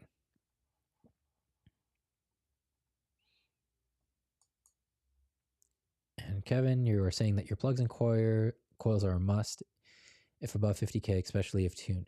Yeah, so like that's if you already know what it is, like if that's like you dropped it in and that's yours. But I think Darth Tuga, he just bought his car. So in that case, if your car isn't tuned, I forgot if you told me that if it is, if it's not, you can just run under the S, like you can assume that those plugs and coils are still fine. I would still just say buy some and have it ready to go. That way, whenever it gets bad, you just drop in the new ones and you're ready to go. That's what I do for mine. So I have spark plugs and coil packs just sitting there for the day that mine go bad. And I think with like FCP, like they have their lifetime warranty, so like it's always a good one.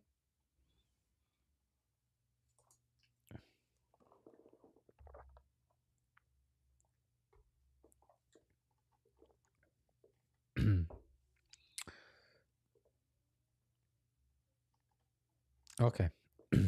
Sorry about that. So you're saying that that's for the Android head units. The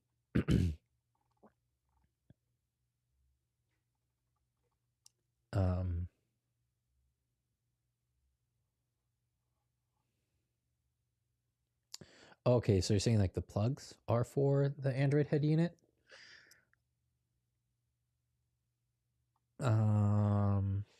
Could you clarify that one?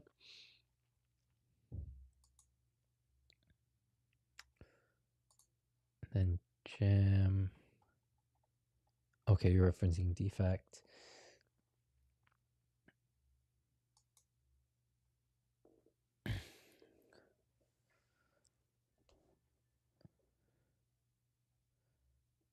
Okay, maybe this was in regards to Discord.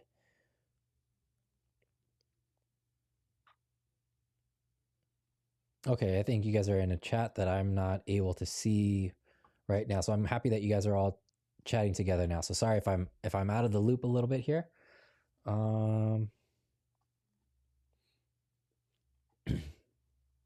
Okay, Mr. Latin King, you'll start with the Mickey Mouse coils and packs and charge pipe. In the pipe sounds like it would be a mission to replace. Yeah, it kind of is. It kind of is. I think like what you have there first is going to be good enough to get going.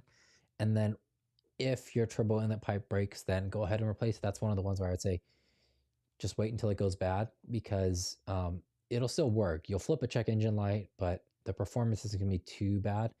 You're just going to be sucking it. The turbo is just going to be sucking in air from an open system at that point. It's not the worst thing in the world, because it'll still go through the boost pipe and the intercooler and all that stuff, and you have the gravity from it going up into the charge pipe to pull down some contaminants. So for a short amount of time, it's not the worst thing in the world. Okay, Jim. Amazon was solid, and the PMP Amazon screen was so well packed and protected. Got it less than 24 hours. Kowasan may have a decent product, but I would trust it from... Okay, good point. Yeah, that's how I feel about a lot of the manufacturers out there nowadays is, yes, maybe you get a small discount by getting it direct from them, or like there's some sort of like extra incentive, like a freebie or something that you could get it directly from the manufacturer. But having Amazon's return policy, as well as how well they packaged said item, is sometimes worth that extra bit of money that you're paying for. And you had bubbles on the screen, functions, and apparently I could sell on eBay for... Oh, this is your OEM screen. Okay, yeah. Yeah, I don't know what people are doing with those screens. I don't know if they're just replacing like the front portion of it, but those screens people sell all the time, even in that condition. Ryan, 2017 M2 with 30,000 miles, 33,000 miles. Rear diff seal started leaking. Other than that, no issues. Maybe that's a sign that you should get a... No, the M2s, they came with LSD. You get a wave track one. But 30,000, that's pretty early. Actually, I think it's like 70,000 before you really need to change the fluid. That is a bit early. Huh.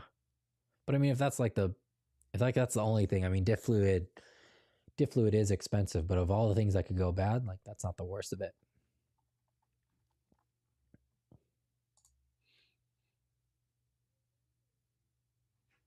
And Mr. Latin King, I laughed when I found out that Chrysler shares transmission suppliers. My 392 had a ZF8 speed, and so does my 435i. The mapping is different for sure. BMW is just more aggressive in Sport Plus, right? Yeah, I think the ZF8 speed is one of the more popular transmissions across all platforms. I forgot where I read that from, but yeah, a lot of manufacturers use that transmission. That specific one. But I'm happy to hear that you enjoy the BMW one better.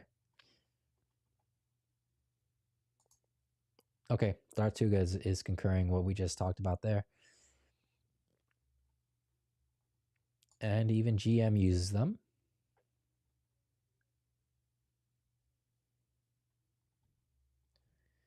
But yeah, it is funny how a lot of the manufacturers, they find commonalities to share same parts and things like that. So it's kind of like the thing is like, as you get older, the world gets smaller.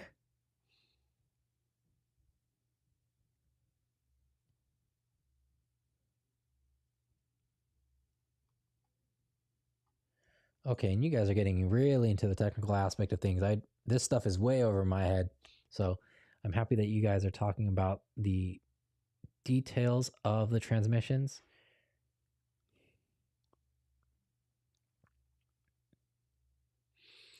And let's see here.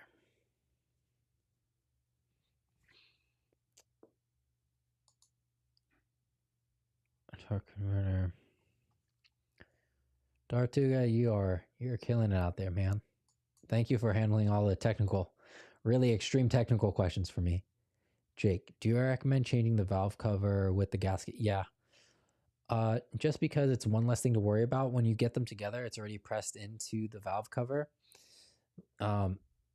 If you reuse your existing valve cover, and yes, it is going to save a little bit of money, but you have to make sure that you peel off yours correctly, and then you have to press in the new one correctly as well. And then depending on how it was shipped, hopefully it didn't get squashed or pinched or anything like that.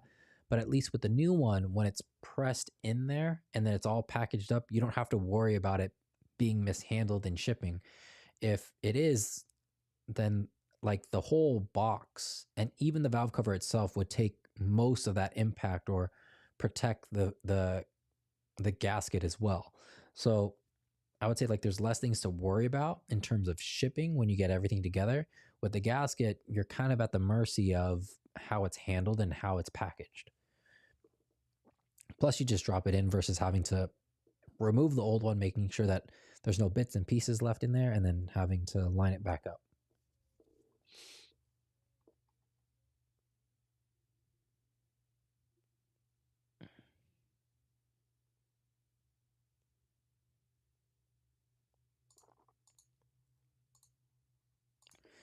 All right, everybody. So Darth Tug is posting up some good stuff right now.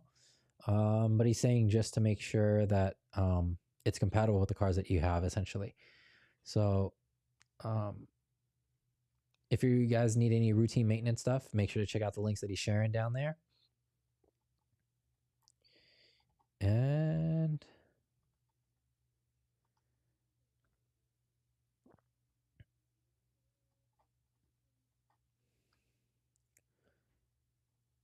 let's see here. Jim from Amazon, PMP Android 11-inch. Okay, so this looks like it's a link for the Android screen. Perfect.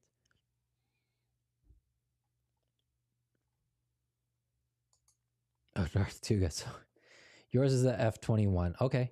Yeah, I mean, small mistake. No worries.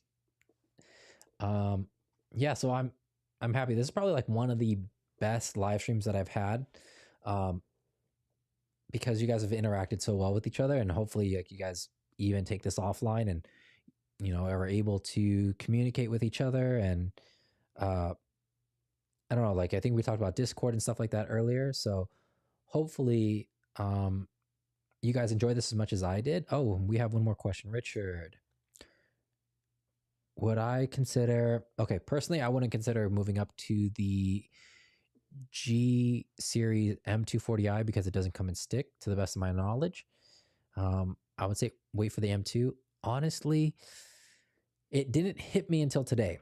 And it's funny that you asked me that today, but the G series, now nobody else has noticed it, but I'm curious if you haven't and I say it now, if you're able to unsee this. Let me look it up. I love the F chassis 2 series. Okay.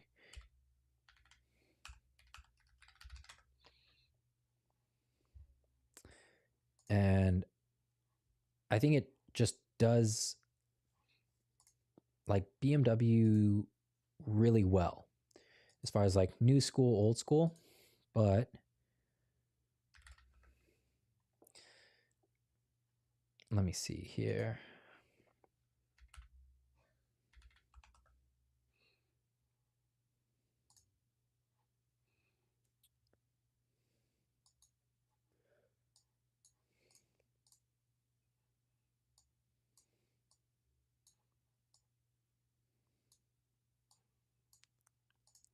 When I saw this car today, I was like, oh my goodness, that looks kind of like the direction that BMW wants to take the 2 Series in.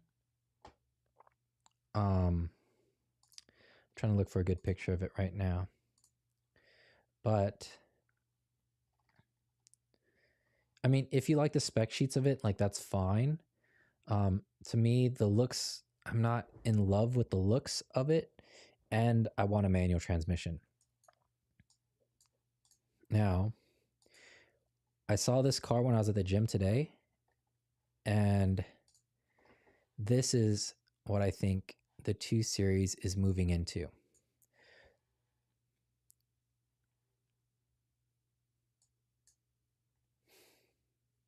Like a STI or a WRX, which, I mean, like if you love it, like that's fine. It's just not exactly what I would want for myself. Um, it's just like BMW had more of an edge to it in the F chassis, but here it's like a little bit more rounded out. And I think like aesthetically, it's losing some of that personality. Now, if you love like the STI design, then of course you're going to like this. But imagine if you throw like a GTS hood on this, then these two become much more similar. Like that kind of big portion of the grill there, and then like the joining of these two grills. Like to me, it seems very similar. So I don't know, but if what do you guys think? Do you think that it looks a little bit more like the STI than a BMW? Like if you were to look at this in passing, would you think possibly, or do you think like a non BMW person could speculate this as a WRX, an STI?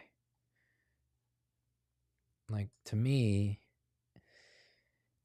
honestly, and if I didn't park in front of that car today at the gym, then I probably wouldn't have thought so. I just would have said like it's not for me. But if you like that look, like the spec sheets are phenomenal. It's definitely something that, I mean, I would never hate on anybody for getting it. I actually helped, or I was there when we installed a wing on one not too long ago. So it's a viable option. It's just not for me and what I'm looking for.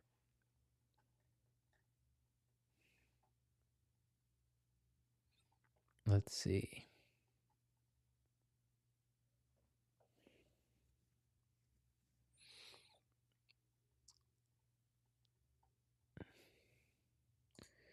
And Jim, thank you so much. I appreciate that.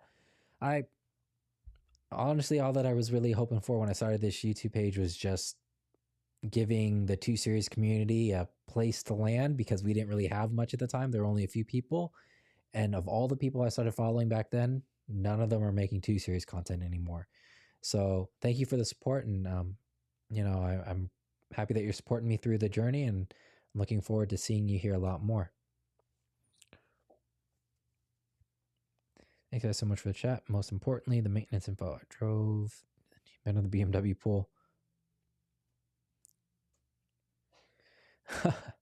Don't worry, Mr. Latin King. The only way to learn is to dive in head first. If you encounter any issues along the way, I will admit some people in the community can be a little bit snobby, but for most of us, especially the people that you met here today, most of us are more than willing to help, and we understand that. Like somebody like you, first time BMW owner, doesn't have that much experience. So like, what do we expect? If we jumped into like American cars, or if we jumped into like JDM stuff, like we would need help too. So don't be afraid to ask questions. Like, let people know that you're new so that they kind of understand. And, if they're obnoxious, then just ignore them. But there's going to be plenty of good people who are willing to help you. And if I can, I'll be more than happy to be one of the people who can help if I can.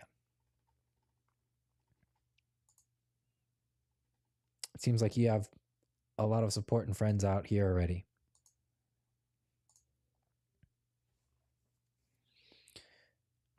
Okay, so you have a 2015 Mustang. See, that's what I was talking about. I'm pretty sure, maybe subconsciously even, if you like the aesthetics of the Mustang, that's probably why you leaned into a 4 Series versus any other BMW. Because that's what I was saying earlier, is like a lot of people who are non BMW people say that a 4 Series looks a lot like a Mustang. So aesthetically, I guess in that respect, they're in alignment with each other. You too. Have a good evening.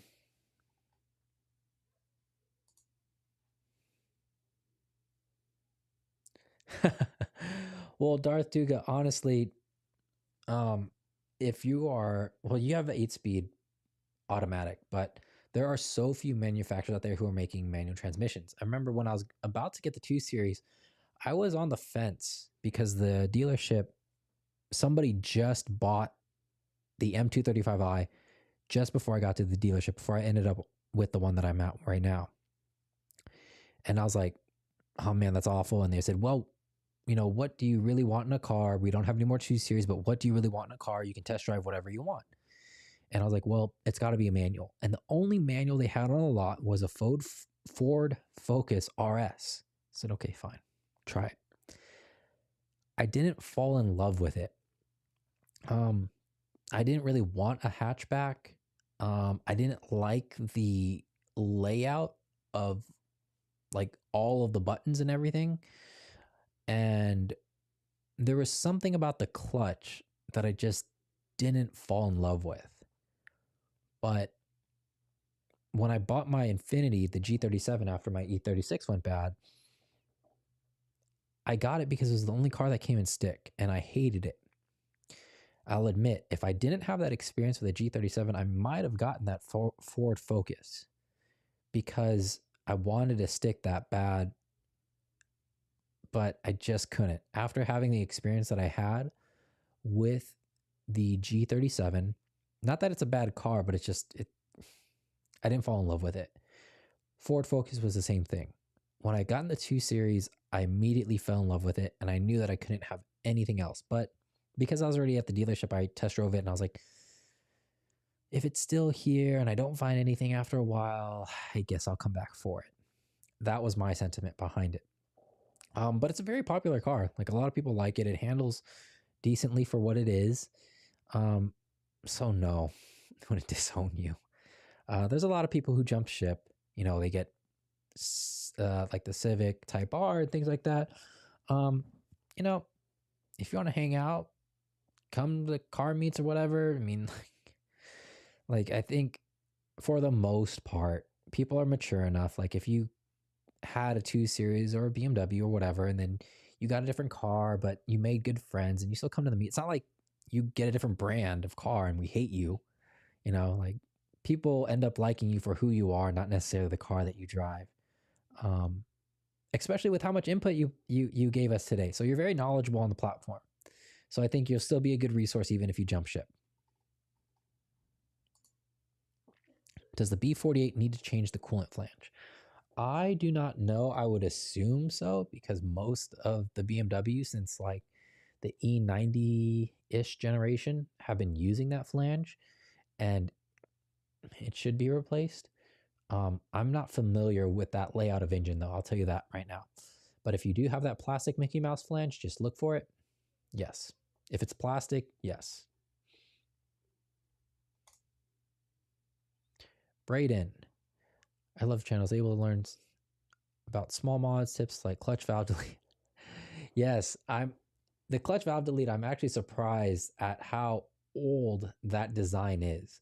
So I've had some people in the shop tell me like they've done that modification on older cars and all the way up to the G20. It's the exact same process.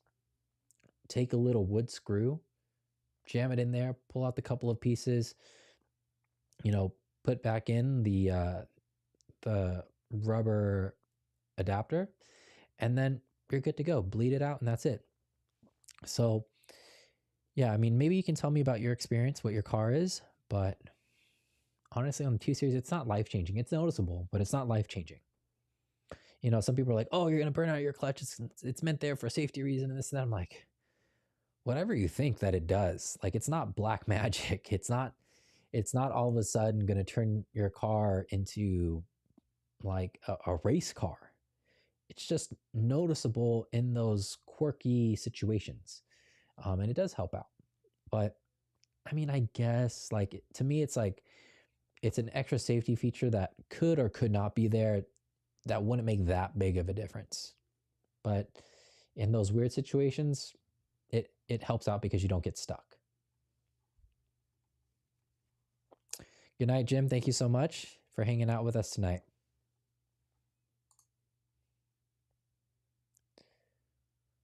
Okay, so Darth Tuga, your dad is an ex-Ford employee and you were going to get 3,000. That's not bad. Some dealerships don't give anything.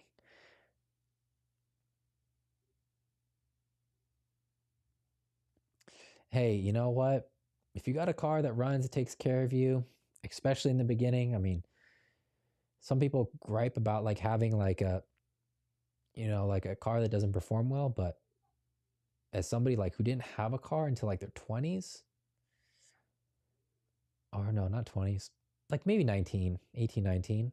Like I borrowed other people's cars, but I didn't have my own until then. Like you appreciate like even the smallest things. Like just like I said before, is it's better to have a car that runs and is very simple versus having a car that's specced out and in the garage all the time. So, hey man, not gonna knock that. Love it.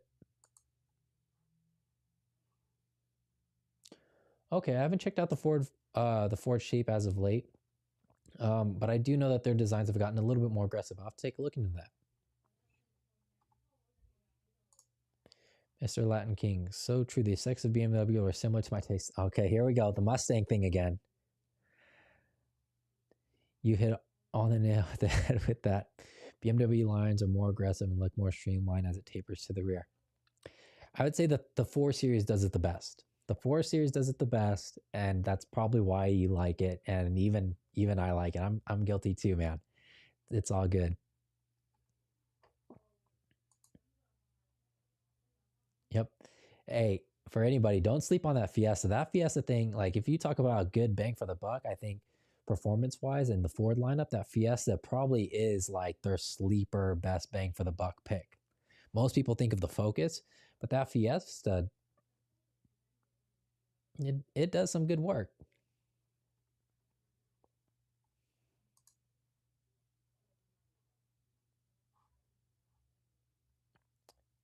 Okay, here we go. So we're both in alignment.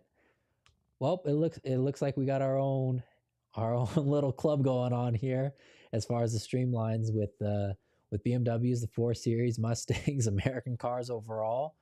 Right on.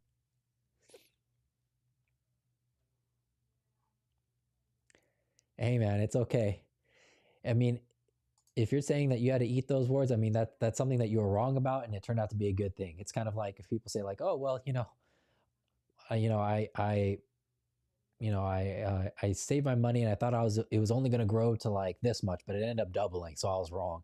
It's one of those things where it's like, yeah, I'm okay that I was wrong. Hey, Hyde, how's it going? Yeah, we're probably going to be wrapping up here in a little bit, but I'm happy that you're here. If you got anything that we can address, you could always flip back. But essentially, we were just talking about like things on like how to save money, maintenance related things. A couple people were asking like we actually focused a lot on the 4 Series today. Uh, about like just small maintenance things that people should look out for, what to do, like if they have like so many jobs on the lineup, what could they do together to save a little bit of time and not have to redo everything. um, I'm always happy that you're here, man. Thanks for always showing up and supporting. Richard, thanks. I just looked online and they do sell a replacement aluminum flange for the F30B 48. Yeah, I would say if you're past that 40,000 mile mark, go ahead and do it. I mean, if you were going to do a coolant flush in the near future, just do it with the coolant flush. You can wait. Um, don't push it past 70. I did mine like now coolant can last about 70,000 miles. I did mine at 60 because I didn't want to push the flange, and I'm happy that I did because when I pulled it off, it was corroding. It was already cracking. Usually you can, if you look in that area and you start to see it sweat, if you see like dirt build up in that area, just do it. That's the quick indicator, kind of like a gasket leak kind of thing. Like if it looks like that in that area, replace it. If you're not sure what that looks like, look at my Mossman oil thermostat replacement thing. You'll see where I had an oil leak. If you start to see an accumulation of dirt like that around your coolant flange, replace it ASAP.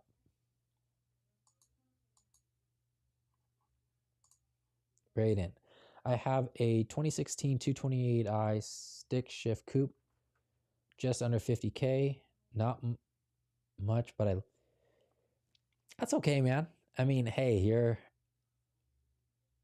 that thing is, if I'm not mistaken, it is the best balanced BMW in the generation of F cars.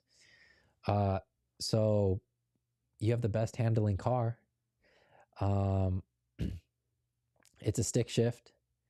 I mean, hey man, I mean, if you love it, that's all that matters. And you know, if you need anything along the way that we can help with, more than happy to help. So 50K, I hope it goes for, you know, 300 more. You know, man, I mean, run it until the wheels fall off. That's what I plan to do with mine. So if you want to do it, man, we can do it together.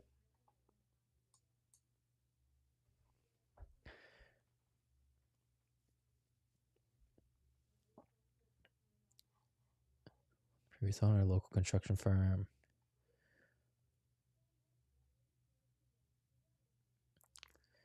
Darth Tuga, I'm starting to think like you have good luck with cars, because like when you say like you have trash cars or bad experience with the cars, like, I mean, at least they get you around. At least like they are serviceable for you for a good amount of time, and then you upgrade and then you get like a spectacular deal. Like, I don't know, man. I mean, you have pretty good luck, and man, I don't know if you if you gamble or if you get the lottery or anything, but man, like that's, I don't know, man. Like, you're coming up. Reps cars, okay. Motorway miles, yeah. I mean, like the type of mileage does matter. So my motorway mileage is going to be the best.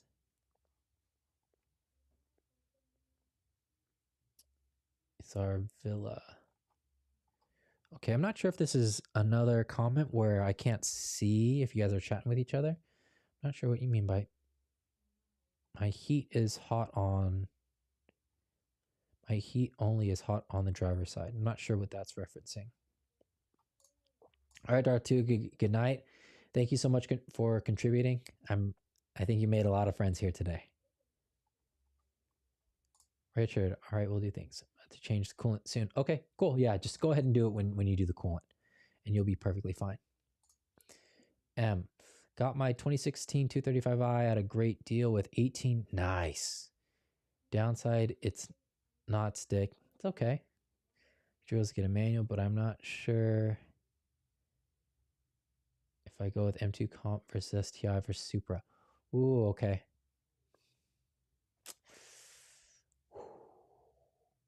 Okay. Here's what I'll say. This is just my train of thought. So, okay. So I'll show you this. I'm not sure if you were here earlier with us, but as far as like the G chassis of cars, this is my opinion. So like this is our G series 2 series car right now. And then here's like a STI. To me, BMW is kind of going in this direction. Like it looks a little bit more like a STI now. Not exactly, but I think it looks closer to an STI than a BMW at this point. I think even with some STIs, they have this under the daytime running light is like runs underneath in this kind of pattern versus like the angel eyes that we typically see. And if you were to get a G chassis car, I would say you could save money, get a STI. It's going to look similar. If you want a B58, you get the Supra, not the 2 Series. If you want the S55, you go with the M2 comp. I would say let the engine dictate what you want. If you want to save some money overall, it's going to be the STI. If you want that B58, go with the Supra. If you got the money to spend on that S55, then the M2 comp is the way to go. And I'm biased, but yeah, stick all the way. I think Supra just released, I think it's this year, their stick. So all options are available for a manual in that case. And I think you'll have fun with either one, but enjoy that 235. 18K, man, you got so many miles to go with that car. Hey Cesar, I have a 2016 435 GC at 50K miles on it, and and my heat. Oh, okay, I see. So you have, I think they're T50 screws at the bottom of the seat. Huh. Okay, actually the easiest thing to do is to check your fuses for the heated seats. Make sure that the fuse is okay. Hopefully you just have to switch out a fuse, and that's like the worst case scenario. If your fuses are okay, undo the T50s, flip the seat off. If your fuses are okay, undo the T50s, flip the seat off to the side or slightly backwards, and then just check that the wires are not pinched or that they're fully pushed in the wiring harness. Hopefully that's it. Anything else beyond that, you'll probably have to take it into a shop. That's the only thing that I think that's the only way that I would, in again, my very limited skill set, know what to do with something like that. So check the wiring under the seat, and then check your fuse for the heat itself.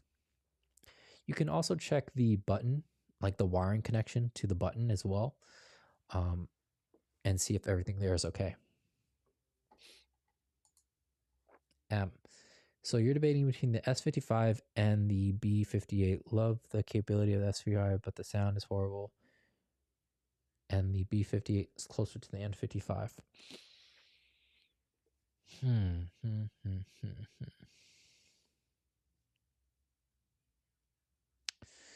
I would say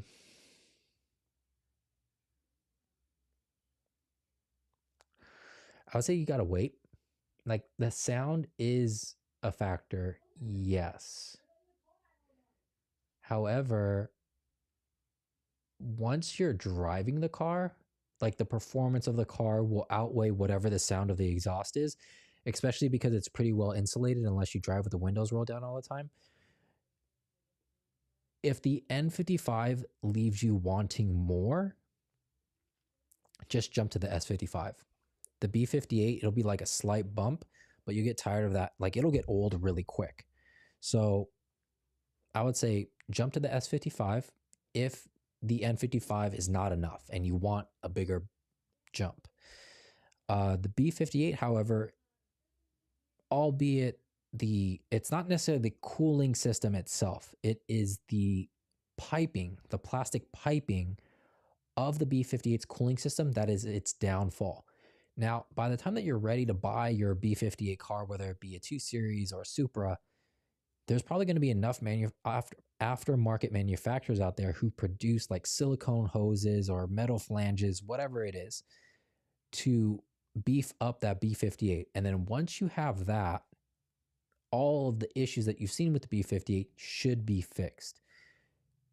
Now, if you still are a little bit on the rocks on it, I would say, like, as of right now, like today, with all options available, the S55 is probably a little bit more reliable.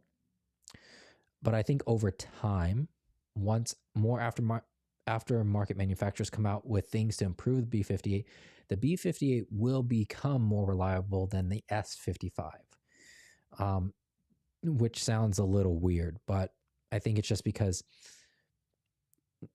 you know, the companies, they focus on the M cars a little bit more. The B58 is kind of like the forgotten child a little bit right now.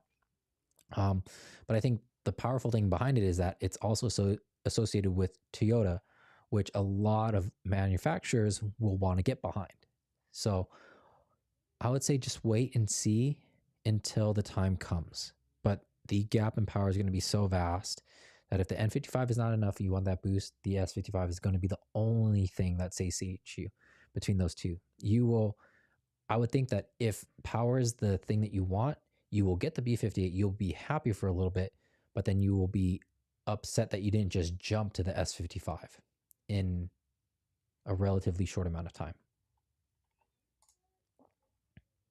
Okay, my issue with the new BMWs is that the design choice isn't as good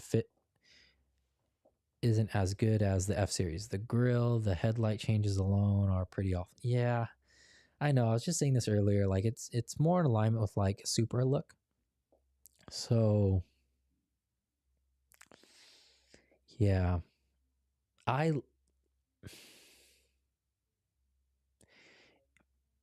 I just love like that M2 look. And I agree. I'm very biased. I love the look of the M2, but if I were to get a B58, it would be in a Supra configuration just so that I could play with a Supra or a Z4, whichever one is available at the time. Like I don't really care about like the official name, whether it's a Z4 or a Supra. Like the chassis and the internals are all going to be the same for the most part. A few things a little bit different here or there. But of course, if I were shopping around and a Z4 was available, but a Supra isn't, I'm not going to wait around for a Supra if I find a good deal, and vice versa. So now I will admit, I've seen work done on a Supra before. There are some weird finicky things that you need to do with a Supra that you don't have to do with a 2 Series. Plus, I'm also very familiar with the 2 Series, so it's going to be much easier for me to work on. But I do see your point. If you want that BMW look, you just go M2 CS. Don't worry about the Supra.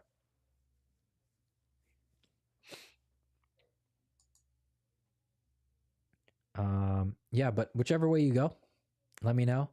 I mean, I know that there are a lot of companies. I think Vargas is starting to come out with like their cooling packages for the B58. That's going to make it more reliable. And just as time goes on, I think you'll have a bigger support system to make it more reliable than the S55. It's not necessarily like the engine itself, it's the supporting elements around it, like all the plastic pieces. Once you get rid of all that, that thing is pretty rock solid. And then once people dial in the tuning for that car, phenomenal. So I think it's a win either way. You could always get both.